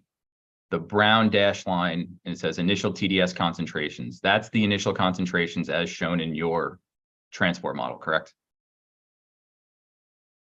Yes, yeah, for the initial TDS concentration. Okay, and then your model shows that the seawater intrusion line will recede in the first 25-year period. That's what the model shows, correct? Correct. Okay. And am I correct that both you and Mr. Leffler do not believe that that will actually take place in real life?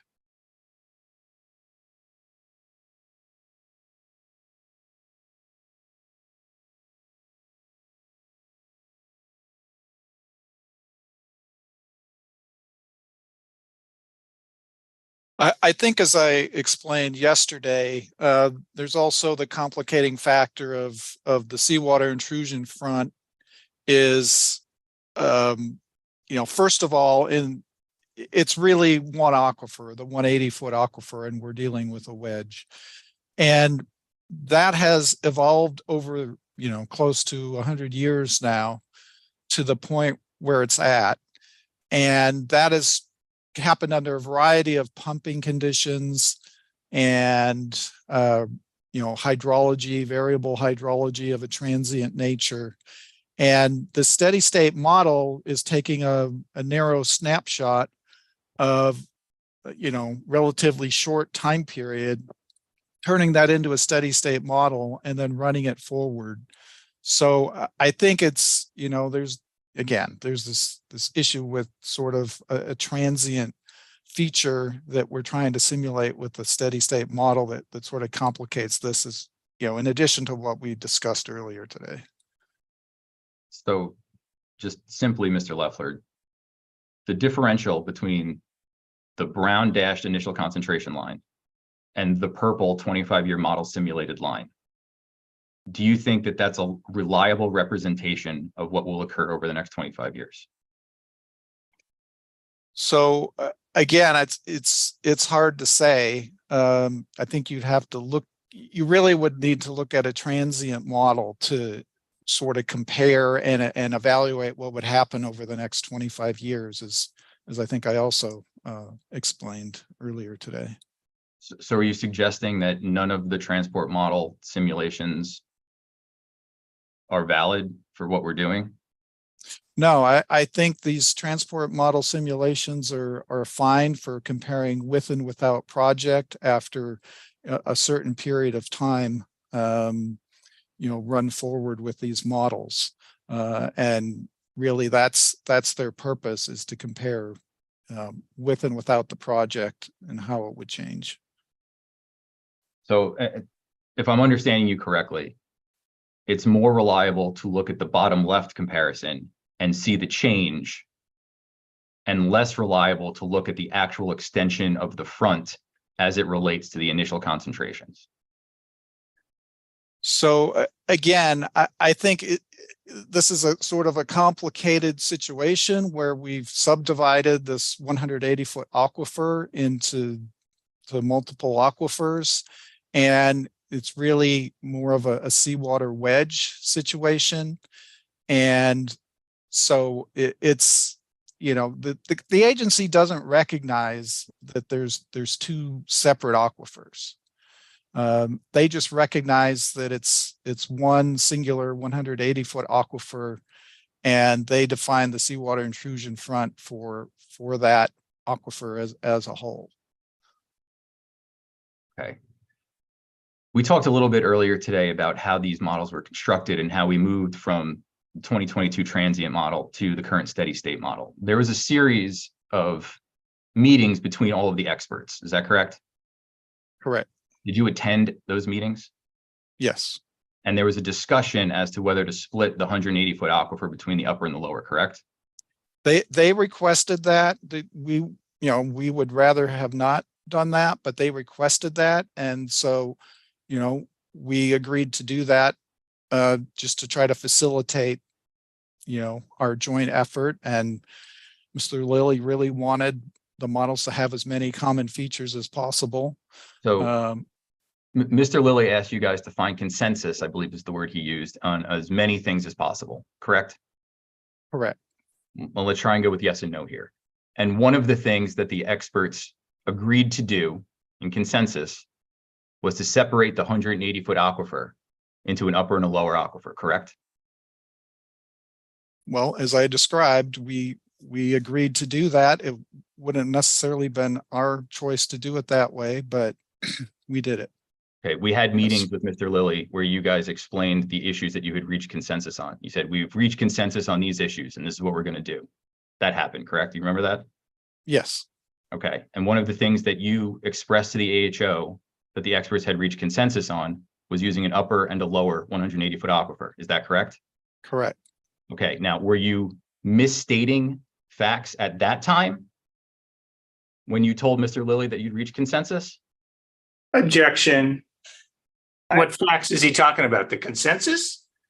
Well, Or that there's two aquifers? I'm going to, the hearing officer is going to object. I'm not sure, Mr. Burchard, how is this relevant? I mean, why is this important to me? It's a little bit similar to the disagreement we had earlier about how the proceeding occurred. I mean, I can go back and look at the testimony, but why do we need to get into this here? Why is it important?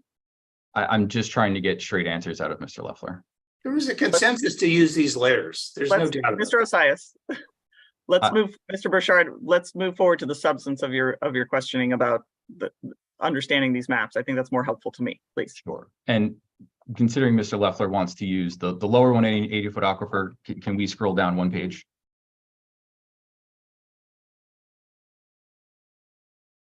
This is the lower 180-foot aquifer, correct, Mr. Leffler? Yes. Okay. The seawater intrusion front is also receding in certain areas here from the initial concentration line as well, correct? Yeah, it's expanding in certain areas and receding in other areas. Okay. Is the expansion and recession as related to the initial concentration line reliable? You know, again, I would say that, you know, being a steady state model, you're going to see some differences because you're starting with you know, something that developed over an 80 to 100-year period with a range of gradients and hydrology and pumping and recharge. And so that's sort of the initial condition today. And we're adopting this, you know, steady state model that's based on a relatively very short-term period and running that forward. So I think it's sufficient for the purpose of this proceeding. Sufficient for what? To look at the impacts on MCWD wells in terms of salinity and drawdown, to look at the extent or the relative change in seawater intrusion front with and without slant well pumping. So the relative change to look at ocean water percentage. So when you say relative change, do you mean the change as to the initial condition line or as between project and no project? Between project and no project. So it's not useful to look for the change between the initial condition line and the 25-year line. Yeah, I don't think that's the purpose of the proceeding here. This is about the effects of the project or lack thereof. And so again, I think the steady state model is fine for that purpose. It's you know, you want to use a transient model for other purposes. Okay. Based on your work in this field, and you've been modeling this project, or you've been involved with this project for over a decade, right? About a decade? Right. Okay. Do you think the seawater intrusion line, as depicted by the brown dashed line, is roughly accurate to today's conditions? You're saying the brown dash line? The brown dashed line. Yeah, so that's the way the agency defines it. Not what I'm asking. I'm asking whether you think that brown dashed line accurately represents present day conditions. Well, if you'd let me finish, I hadn't finished my answer. So that's the way the county maps it based on the data that they have. And I think, as has been discussed in quite some detail by Mr. Durbin and his work, that you may have some interfingering and preferred pathways for migration of saline water. And so I think it accurately maps where that sort of extent is of those fingers and saline intrusion. And, you know, again, Mr. Durbin described some of the things that may be happening behind this line. Okay, so it's heavily reliant on the county maps. Is that correct? I'm sorry. The brown line. Oh, the brown line is heavily reliant on the county maps, correct? I believe the brown line is the county maps, is there. So is the brown line a superposition of the county, the county map superimposed onto this figure, or is the brown line coming out of your model? Well, I may have to defer to Dr. Ye, but so first of all, the brown line, well, let's back up. The county maps define the seawater intrusion front based on the 500 milligram per liter chloride line, which is roughly, not exactly, but roughly, say, the 1500 TDS line. And so the brown line represents a single contour, which is intended, well, let's back up. The county maps have a seawater intrusion front based on the 500 chloride line, and that's a single contour that they map. And so I believe, and I'll ask Dr. Ye for confirmation, that the brown line we're looking at is the same as the county seawater intrusion front line. Yeah, correct. So Dr. Ye, I'll ask, is the brown line, the county map, superimposed on your figure, or is the brown line pulled from your model? Brown line superimposed on this map. So this map doesn't actually show the initial TDS contours as represented in your model. Right. This is the 25 years after the model simulation. Yeah. And none of these figures show us where the CalAm model believes the 1500 TDS contour line exists today.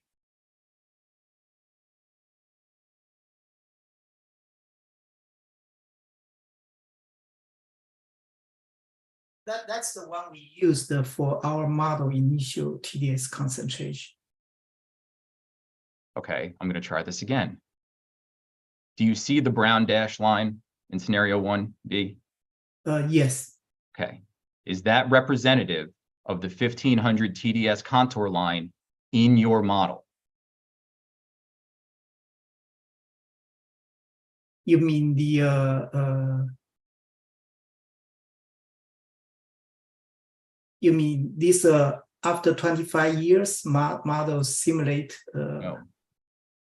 Brown line is initial TDS contours, correct? Correct.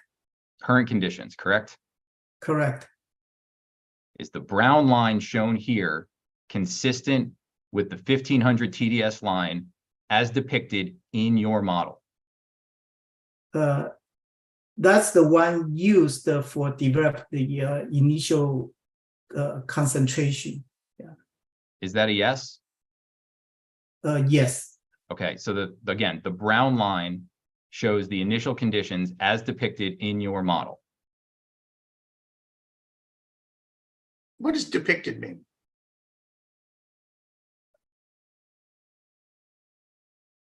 I mean, I ask because there's an ambiguity between a model result, and I think you're sort of asking like, what's model result for year 0?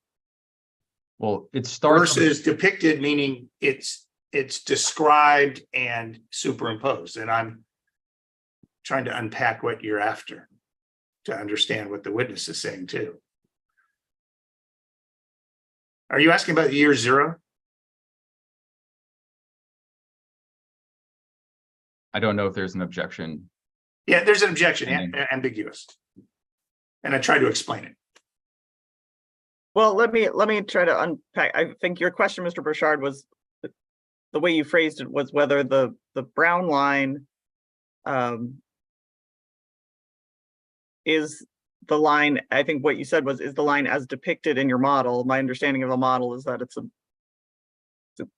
their input. I mean, I'm not sure if there's an illustration.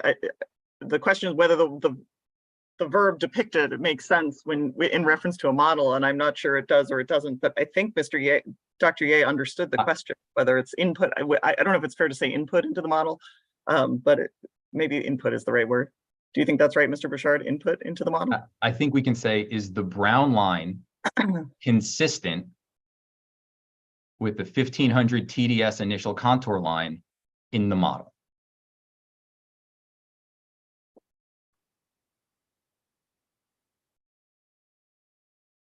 Objection, there's inputs and outputs. And I think the hearing officer suggested, is it an input or is it, and then I guess the follow-up would be, is it an output? But everything else is a calculation. Yeah, so when you say consistent, what do you mean? I think let me, because there is a point here that I actually do want to know the answer to, so which is why I'm letting this go on. I want to make sure, because let me give some background of why I think this is interesting. Because Mr. Burchard has asked a lot of questions about different data points and how those were used to reflect initial conditions in the model. I don't know if reflect's the right verb, but reflect initial conditions in the model. And we had a lot of talk about the county lines, and we went through what's the relationship between the county line and these various data points. And I think you testified, Dr. Ye, as to where there were inconsistencies, you didn't use the data points. And so it isn't exactly clear to me. I think it's becoming clear, but I would like a clear answer as to whether the input or the model's reflection of initial conditions is different in any way than the 1500. So I'm asking this in the opposite way. Is different in any way than the 1500 milligrams per liter contour developed by the county? Are there any differences between the county line, as we've been calling it, and the input as it's used in the model to depict existing conditions? Oh, okay, so the initial condition in the model is kind of by zone, a constant value for a zone. So we have the several different category zone with a constant number. Then the county's contour line was used to develop that zone. So in some area, maybe that number is not identical 1,500, but it's consistent with that zone, the map. So when you're talking about the zones on the map, these were zones related to TDS? Yes, yeah, equal TDS concentration zone. And the zones on the map were developed using both these data points and the county's contour line? Right. And then in situations where the county contour line and the data points were inconsistent and couldn't be reflected in a consistent way with the zones, then you did not use those data points. Correct. Okay, that helps my understanding. And with that, I will turn things back to you, Mr. Burchard. And does that result in the model showing the brown initial TDS concentration line? So the model is consistent with that initial brown TDS line, the 1500 TDS line. Yeah, it's consistent. Okay. And then when you simulate it and you get your outputs after 25 years, the model shows that your seawater intrusion front will recede. In the initial conditions, correct? And my question to both you and Mr. Leffler is, do you believe that within 25 years, if nothing changes, the seawater intrusion line will recede as shown in these figures?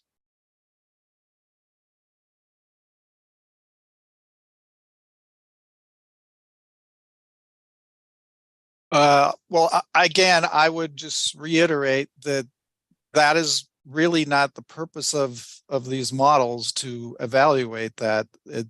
I think, again, we're just trying to look at what happens with and without the project with regards to to the key questions. So to me, it's sufficient for that purpose. That didn't come close to answering my question, Mr. Leffler. Do you believe that the seawater intrusion front will recede as shown in these figures? I can't say whether the seawater intrusion front will move and, show any particular pattern 25 years from now. It's just hard for me to say what that would look like. Okay, May I add a comment here? please. Yesterday you had some discussion, or I guess the AHO asked me some questions about it. I think this very issue of the receding, and I had some comments there that apply. What the simulation is based upon, it is the assumption that the current land use and pumping will continue on into the future. So we're just assuming a particular future, and that particular one is probably pretty unrealistic as to what will occur in the future. So if you're asking for a prediction about what the real future will look like, it'll probably look quite different than this. But were the assumptions for the next 25 years apply to reality, then it's probably a pretty good representation of what would happen. So, Mr. Burchard, I think I'm going to encourage you. I could tell you're thinking, but I'm also going to encourage you to move forward with this, because we went over it. I had some questions yesterday, and we've, I think, talked about it in a fair detail just now. And I'm not sure there's any more to explore here that's helpful. But I will leave it to you if you have a follow-up question that you'd like to follow up to that.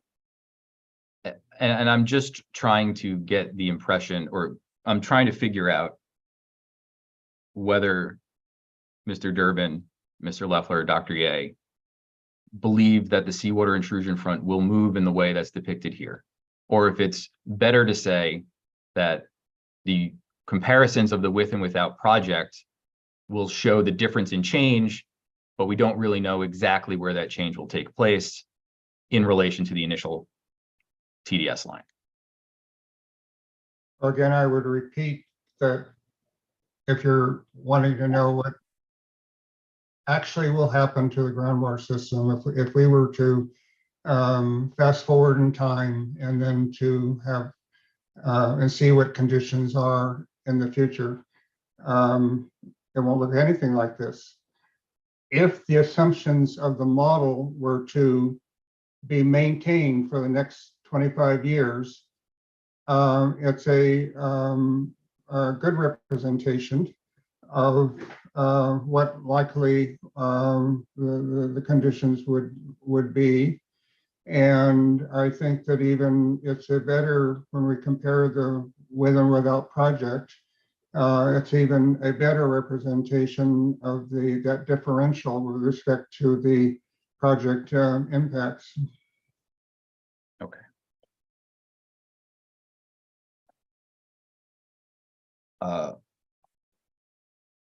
I will just say, Mr. Leffler, in your redirect today, I think you had looked at the results of some of the Marina Coast transport results also. Do you recall that? I'm not sure if that was me or Dr. Ye who spoke to that. Are you referring to the slide this exhibit 191, slide 55? No, I don't think that was it. Let me just ask it this. Well, let me ask Mr. Leffler. Actually, can we look at exhibit 190?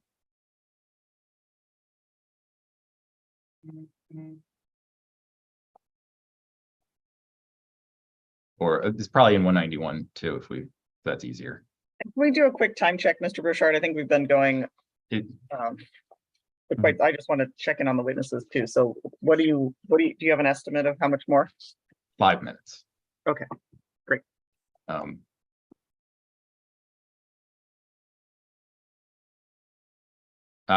It's probably page in 49, I think. I have 190 up, but I think they're roughly the same.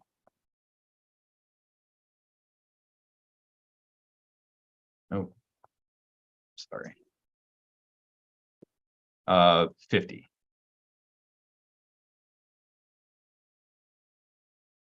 All right, Mr. Leffler and Dr. Ye, you recognize this figure?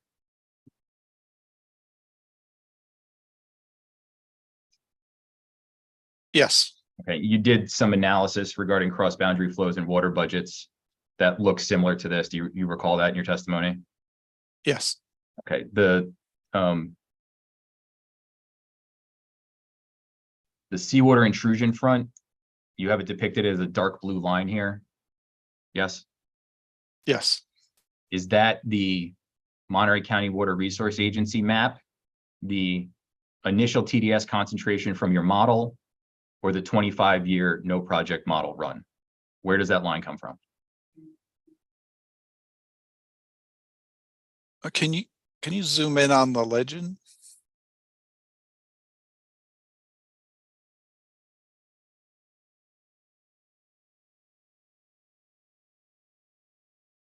So that particular line is the 400-foot seawater intrusion front, and Yeah, that's from the county. From the county. Yes. Okay. Okay, and you applied the county's version of the seawater intrusion front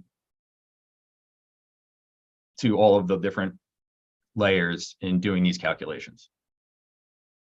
Correct? Yes. Okay, so if the seawater intrusion front were to recede over the next 25 years, as your model says it will, if nothing else changes, that's not accounted for in any of these calculations, correct? well, I would just say I think we've been looking at mostly the upper 180 and then lower 180. This is showing the 400. And Mr. Leffler, do you see on the right explanation and then notes? If you're going to read from the notes, Mr. Burchard, I'll ask for a zoom in because. Yeah, can we zoom in a little to the notes? Okay, thanks. Great. Thank you, Ms. Mullen. Yeah, I see that. So this indicates that you use if I'm stating this correctly, you use the Monterey County Water Resource Agency's depiction of the seawater intrusion front in each of the aquifers for your calculation, correct? I believe that's correct with confirmation from Dr. Ye. And because the county doesn't differentiate between the upper and the lower 180-foot aquifer, you use the county map for both. I Correct. believe that, yeah. Okay. I have a couple, hopefully very quick questions for Mr. Durbin. We could go to CalAm 192. I think it was.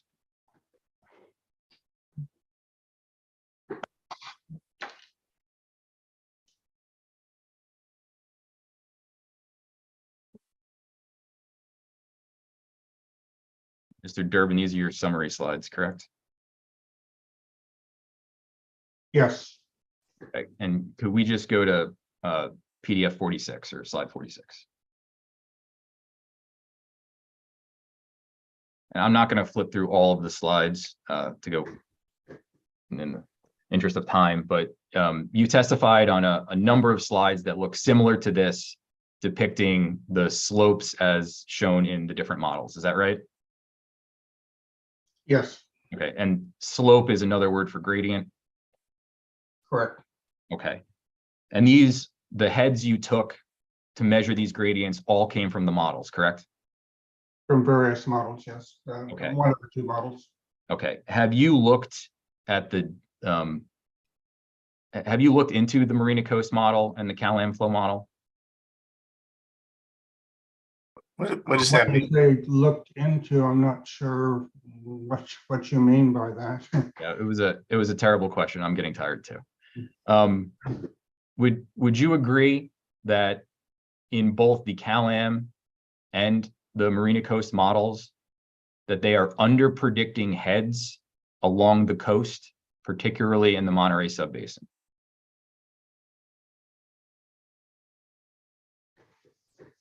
I don't know the answer to. That's fine. If you don't know, just say you don't know. That's fine. Let me finish. Overall, all of the models under predict heads. Exactly how much at the ocean, I'm not aware. Okay. And if we raise the heads at the ocean, that would change the gradient?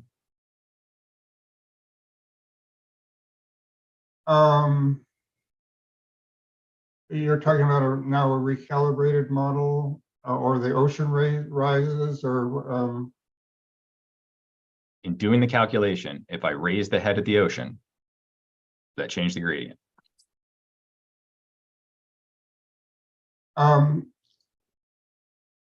One of two things could happen. The line, the whole line could move up by that amount across the entire extent. The line can move up only at one end or something in between. And one of those outcomes would occur, and I just don't know. Am I correct that the gradient is you take the difference between the head at two different points and then you divide it by the distance between those points?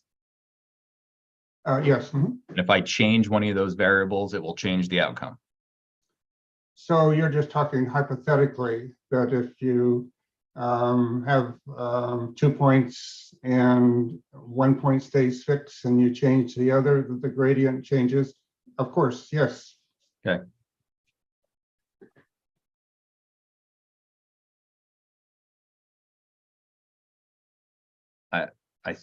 I think I'm done, Ms. Kinsey.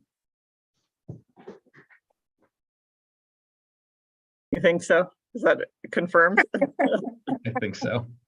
Okay. I would like to be able to confer with my colleagues during a break, but I'm 90% sure that I'm 97% sure that I'm done.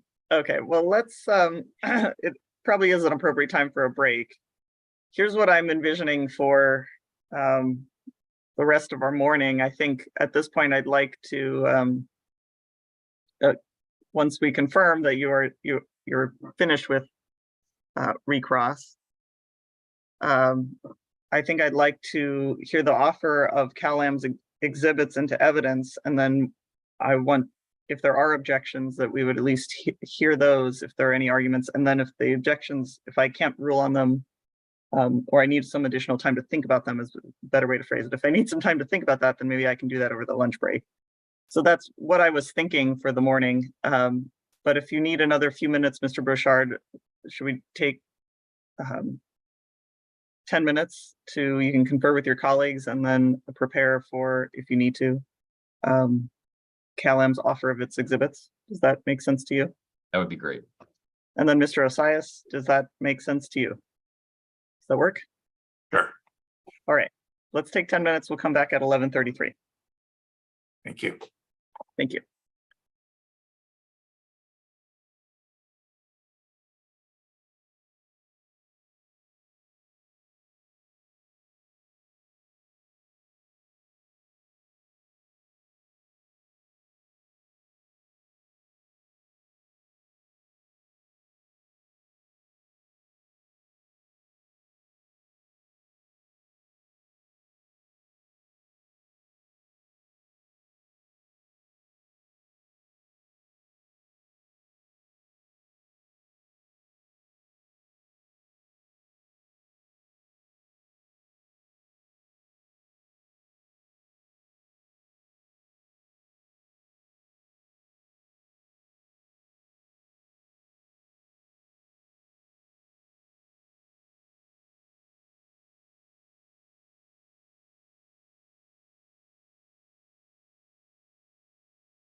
Chip, your video's on.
All right, I'll turn to you. We're back on the record. It's 11:36. Mr. Brochard,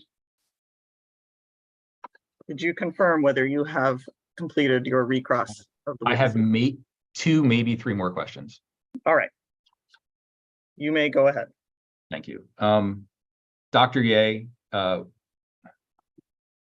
what was the TDS estimated from the CEMEX wells again?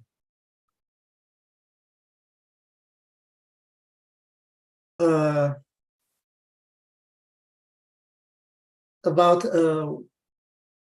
1,300 milligram per liter. No, I think you mean 13,000. Oh yeah, sorry. It's been a long morning. Thank you. Okay. And then Mr. Leffler or Dr. Ye, do you know what aquifer those are pumping from? The CEMEX well is the question. The CEMEX well. I think, as I mentioned before, the 400 for sure. I'm not sure about the 180. Okay. If it is the 180, it would just be the lower portion, but I don't recall. Okay. And then can we just look at exhibit 177 again?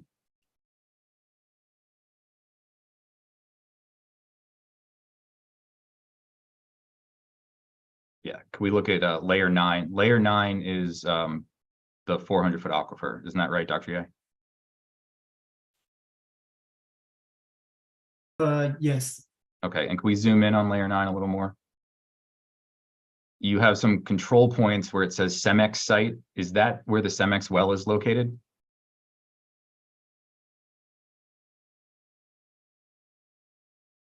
Yes.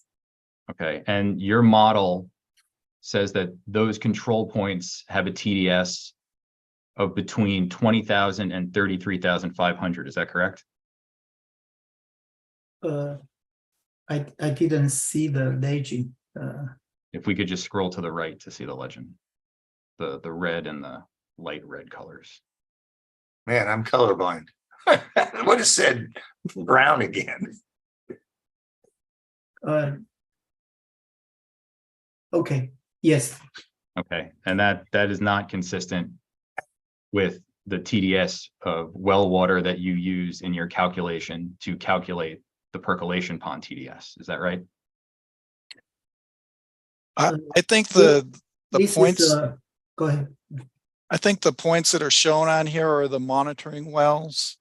And those have certain screen intervals, and that CEMEX well would have certain screen intervals. So there may be some, slight differences between those concentrations. And also this is 2019, after 2019 data. It is not the data we collect during pumping test. And I think we said you have more recent data from some of these monitoring wells that has not been produced in this proceeding, correct? 2023. Yeah. Water year. Okay. I don't have any more questions, Ms. Kinsey. All right. Thank you, Mr. Brochard. All right. I think the next step is to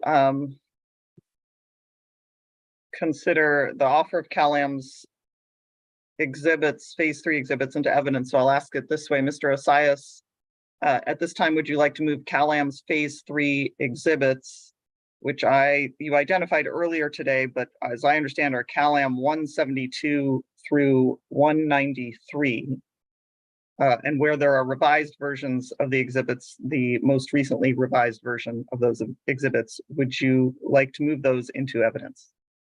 Yes. And I will then turn to the room and ask whether there are any objections to accepting these exhibits into the evidentiary record. We would have an hearsay objection. We have 3 exhibits, 181, 189, and 193, that contain references that were consulted by the CalAm experts. Those are hearsay. How we've been handling it typically in this proceeding. Can you As just they pause for come a moment, in. Ms. Eisenheimer? I just didn't get all the exhibit numbers. Could you repeat those again for me, Sure. please? 181, Thank you. 189, All right, and 193. got it. Thank you very much. Sure. Please go ahead. The way we've been handling it in this proceeding is that they have been coming in, but subject to the limitations of Government Code Section 11513D. And if helpful, I can read that provision. I don't think we need to read it. I'm pretty familiar. I'm familiar with that provision. So I think with respect to that objection, I will. Well, I want to hear if there are other objections to the acceptance of these exhibits, but I will handle it in the same manner is my intent this time. I do sort of have an objection. So CalAm Exhibit 188 is just model files. All the parties have been uploading their model files, and they've just gone to a separate folder for model files and inputs. And that's how we've been doing it. The model files themselves have not been admitted as actual exhibits. So the suggestion, which might be right, I don't know, I haven't thought about this. So your suggestion is that CalAm 188 should not be formally accepted into evidence as an exhibit. Is that Correct. It should just go into the modeling files folder that the AHO has. Mr. Asias, do you have any concern or response to that? I have a couple of responses. First, at this instant, I apologize, but I cannot confirm or deny whether that's how model files were treated in the past. Right. Because I don't remember, but I will be able to find out relatively quickly. Yeah. Second, my little brain can't understand the difference of something that is so core that in this instance, especially phase 2 and 3, was ordered by the AHO to produce new models, that they wouldn't be considered admitted into evidence as models. I mean, models are predictions based on equations, and we shouldn't have any doubt that these are the evidentiary models relied upon. So I don't know what it means to be not admitted into evidence as into evidence. Now, if they should have a unique label different from exhibit number, like model exhibit number or something. I don't care about labels very much, but they are offered into evidence for the purpose that they were ordered to be created. And I guess and I don't know that I disagree in whole or even in part. I think all of the parties have submitted their model files to the AHO, and we have not been doing it as exhibits up until that exhibit number. I would like to ensure that they're all in the record so that they can be considered by the AHO when the AHO makes its ruling and its final decision.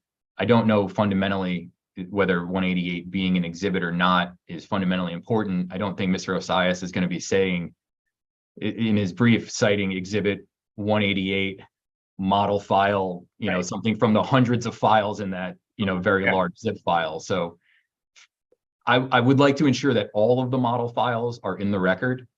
I don't know that they need to be exhibits or if they go into the model files folder that the AHO has on its site.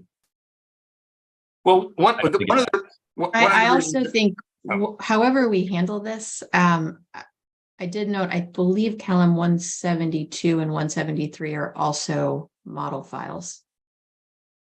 Yes, that's correct. And so let me just add, okay, I still don't know any more than I did just 2 seconds ago about what we did in the past, but I'm not asking for special treatment for CalAm model files to the extent Right. Mr. Brochard's comment was. I'm not suggesting that. No, I didn't think you were accusing me of that. Thank you. I generally know when you're accusing me of something, but I also am not asking for any special treatment. Model files should be model files. But I will say that what I do remember is that in many instances, Mr. Lilly said, well, I'm going to accept that into the record, but it's not going to be considered evidence. It's background, which also makes my head explode a little bit. Like, well, but I don't think the model files are background. So admitting them into the record without admitting them as evidence, I think, is not appropriate. These are, we disagree a lot, but everyone is fulfilling as best they can what Mr. Lilly ordered, which is to produce model files and introduce them so that the model results can be examined. And so I think they're proper evidence, whatever you want to call them. And I think they should all be treated the same. So thank you, Mr. Osias, and all of you. I think we're all on the same page, which is happy news. Okay. And just to clarify where I'm coming from, because this might be a little different than Mr. Lilly, in my proceedings and in my mind, the way I think about this is we have our administrative record, which is our larger Venn diagram circle, which is what you see on the AHO FTP site. That's all there. That's the administrative record. That will go eventually to the court, as I imagine it. And then within that circle of the administrative record, we have the evidentiary record, which are those, whether we formally call them exhibits, but those pieces of evidence that may be relied upon as evidence in the report of referee that we're working on here at the AHO. So that's my vision, and that's why I try to be very clear about when these exhibits come in. No matter what, they go on the AHO FTP site, but it's good to be clear about which ones are also admitted into evidence and are part of the evidentiary record. It sounds to me, and I'll give you a chance to correct me if I'm wrong, but it sounds to me like everyone agrees that the model files should be in the evidentiary record, all of them, for this proceeding.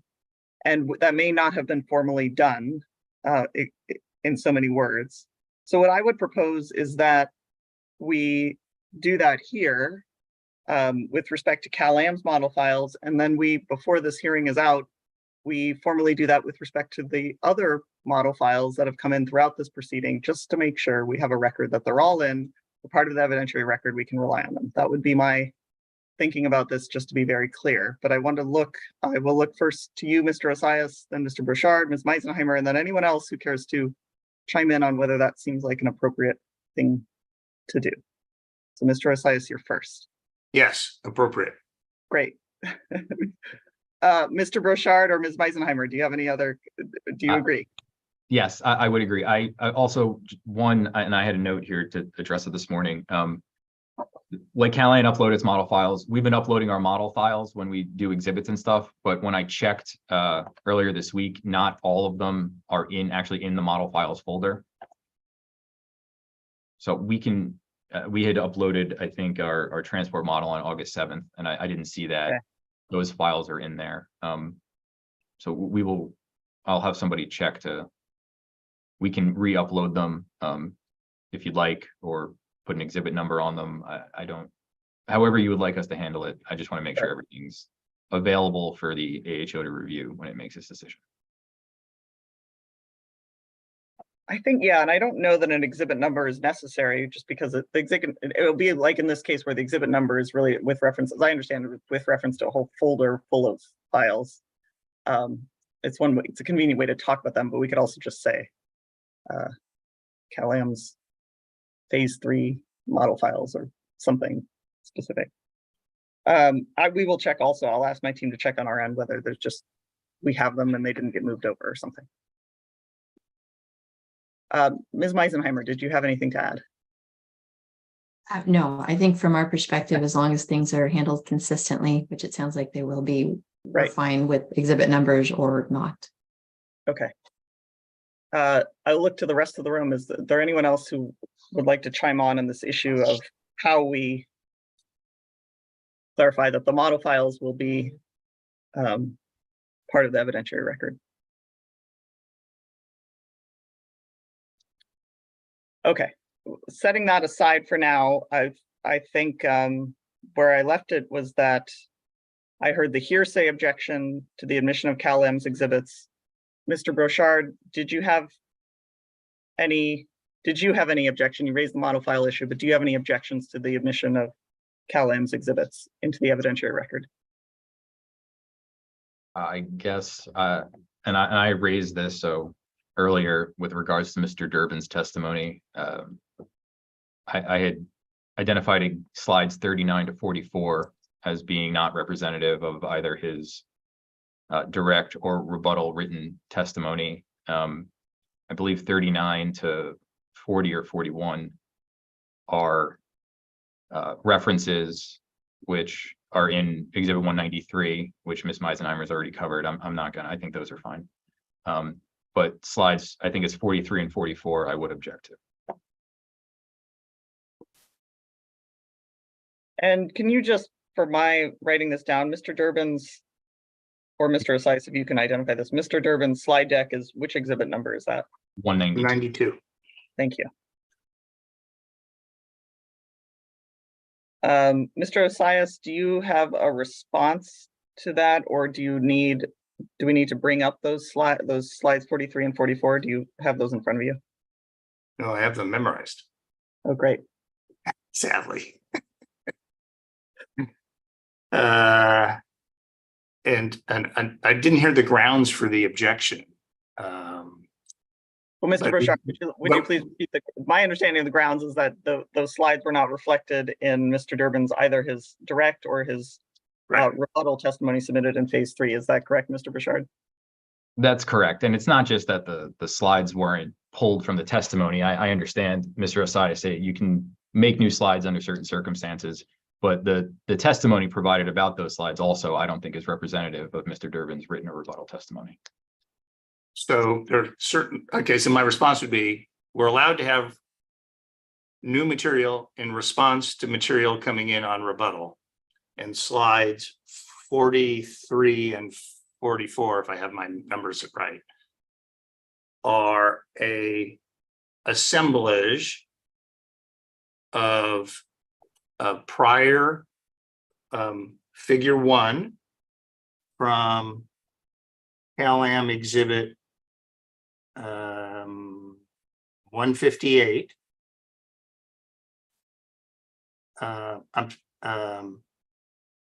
And I would also reference that pages 9 to 12 of that same exhibit discuss the inappropriateness of the boundary condition being utilized in the MCWD model in the way they did, rather than through the actual aquifer outcroppings. And it notes that they were moved closer and closer to shore as part of the calibration process. So that testimony has already been presented and admitted. And in response to the criticism of the gradient analysis and protective head argument of Dr. Kincaid and Dr. Trudell, I want to just deny anyone their doctorate. Mr. Durbin said that material is directly responsive, and I'm going to put it on a slide and point out why their criticism of my gradient analysis from the models, their criticism is not founded, and that's perfectly appropriate response. It's not even any new evidence other than his opinion of combining them all and putting it in response. And if the argument is premised on you can't say anything that you didn't say in your direct or rebuttal, that's not the rules, as I quoted to you, but I could quote it again from the AHO order. And it's certainly not been the rules that have been followed, as Dr. Kincaid would acknowledge that in his slide deck in phase 1, for the very first time, he introduced a model, steady state, using a spreadsheet to estimate seawater intrusion outside the capture zone. Mr. Asais, I think here's where I'm at to help you focus any comments, any remaining comments you may have. I did go back and look at the Mr. Lilly's order this morning, so I'm familiar with the special slides, so to speak. which is interesting. I haven't done that. I mean, I can understand where it came from because you're submitting rebuttal together. So it's an opportunity to rebut the rebuttal. And then what I think that you just told me is that these slides 43 and 44 are in response to criticisms by Dr. Trudell and is it Dr. Kincaid or Mr. Kincaid? Yes, Doctor. Doctor, as we like to say. Dr. Kincaid, in response to criticism of Mr. Durbin's gradient analysis related to gradient. Is that a fair characterization of what you just told me? Yes. Okay. Do you have anything else to add? So the bottom line is I'm mostly interested in what these slides respond to, because I think the rule is here, if they respond properly to rebuttal, then there is leeway here to allow for what is essentially new testimony, although you pointed out to me that the testimony has been submitted previously, but new in phase 3, so to speak. And so that's what I think it's also responsive to some of the TDS evidence. Okay. And the issue that I'd ask you to at least acknowledge, and I'm not sure it's fundamental, is that with, time constraints that we planned to adhere to, and the fact that these 3 witnesses have been a expert team since the PUC hearing, that having Mr. Durbin do this versus Mr. Leffler shouldn't be the determiner of admission. Because I think there was some argument that the other evidence was in somebody else's authored document. So I'd add that. Thank you, Mr. Osias. And then Mr. Burchard, do you have any, based on that response, do you have any follow-up? Yeah, Mr. Osias cited exhibit 158 as the location of kind of the basis for one of the slides. And again, that's not something that's authored by Mr. Durbin. He's right, they've been working together, and when they co-author something, they all put their names on it. I don't have a specific response to Mr. Osias's comment that they're responding to something in the rebuttal testimony, because he hasn't identified what exactly it is that Mr. Durbin was responding to. So I can't really respond to that. Okay. Yeah. I think what I'd like to do is we go ahead. We're at 11:59. I think it makes sense to go ahead and take our break. And then when we come back, I can rule on this issue and we can get hopefully fairly quickly get the exhibits in. Over the break, I want you to think about we only have a day and a half left. So I'm sure it's occurred to all of you that we're unlikely to finish 4 witnesses in a day and a half, at least not at the rate we've been going, unless things speed up significantly. So we probably should talk about another hearing day and when that might be. So I'm not going to put out a proposal right now, but I wanted to flag that over the break, talk amongst your own teams, and then if you're really overachievers, you can talk to one another. That might be helpful. And we will, sometime today, I think we'll need to come up with another day that we want to convene or some other solution to this. At the risk of asking a question that I don't know the answer to, which I'm trying not to do. If the direct summary for each of the 4 is held to an hour each, we should at least almost finish the direct today. I think it was actually 45 minutes each, if I remember correctly. Okay, yeah, and then but plus or minus a little bit, right? Yeah, yes, you're right. So we should finish it this afternoon. Okay, so then the point would be, if I'm you, because I've heard you say now at least 3 times, calm down, Mr. Osias. I'm going to extend to you the same privilege of, Right. 2.5 hours of cross per witness. You didn't say that. That's my characterization. But each of the crosses went very long. Yes. But if you can keep the direct to no more than an hour each, I'll get through my cross tomorrow. And I'm going to leave at 4 o'clock, even if I'm not done, because I have a holiday to go celebrate. We're all leaving before then, Okay. but at hard stop, 4 p.m. Great. Thank you, Mr. Osias. So that suggestion to me is we should think about this because it's good to have alternate plans, but there is some hope we will complete this by 4 p.m. tomorrow.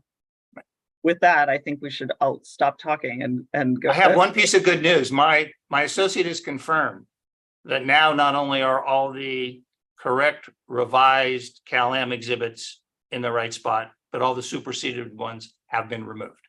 Wonderful. Thank you for that report. Is there anything else we should talk about before we break for an hour for lunch? All right, I will see all of you at 1:02. Thank you. Thank you.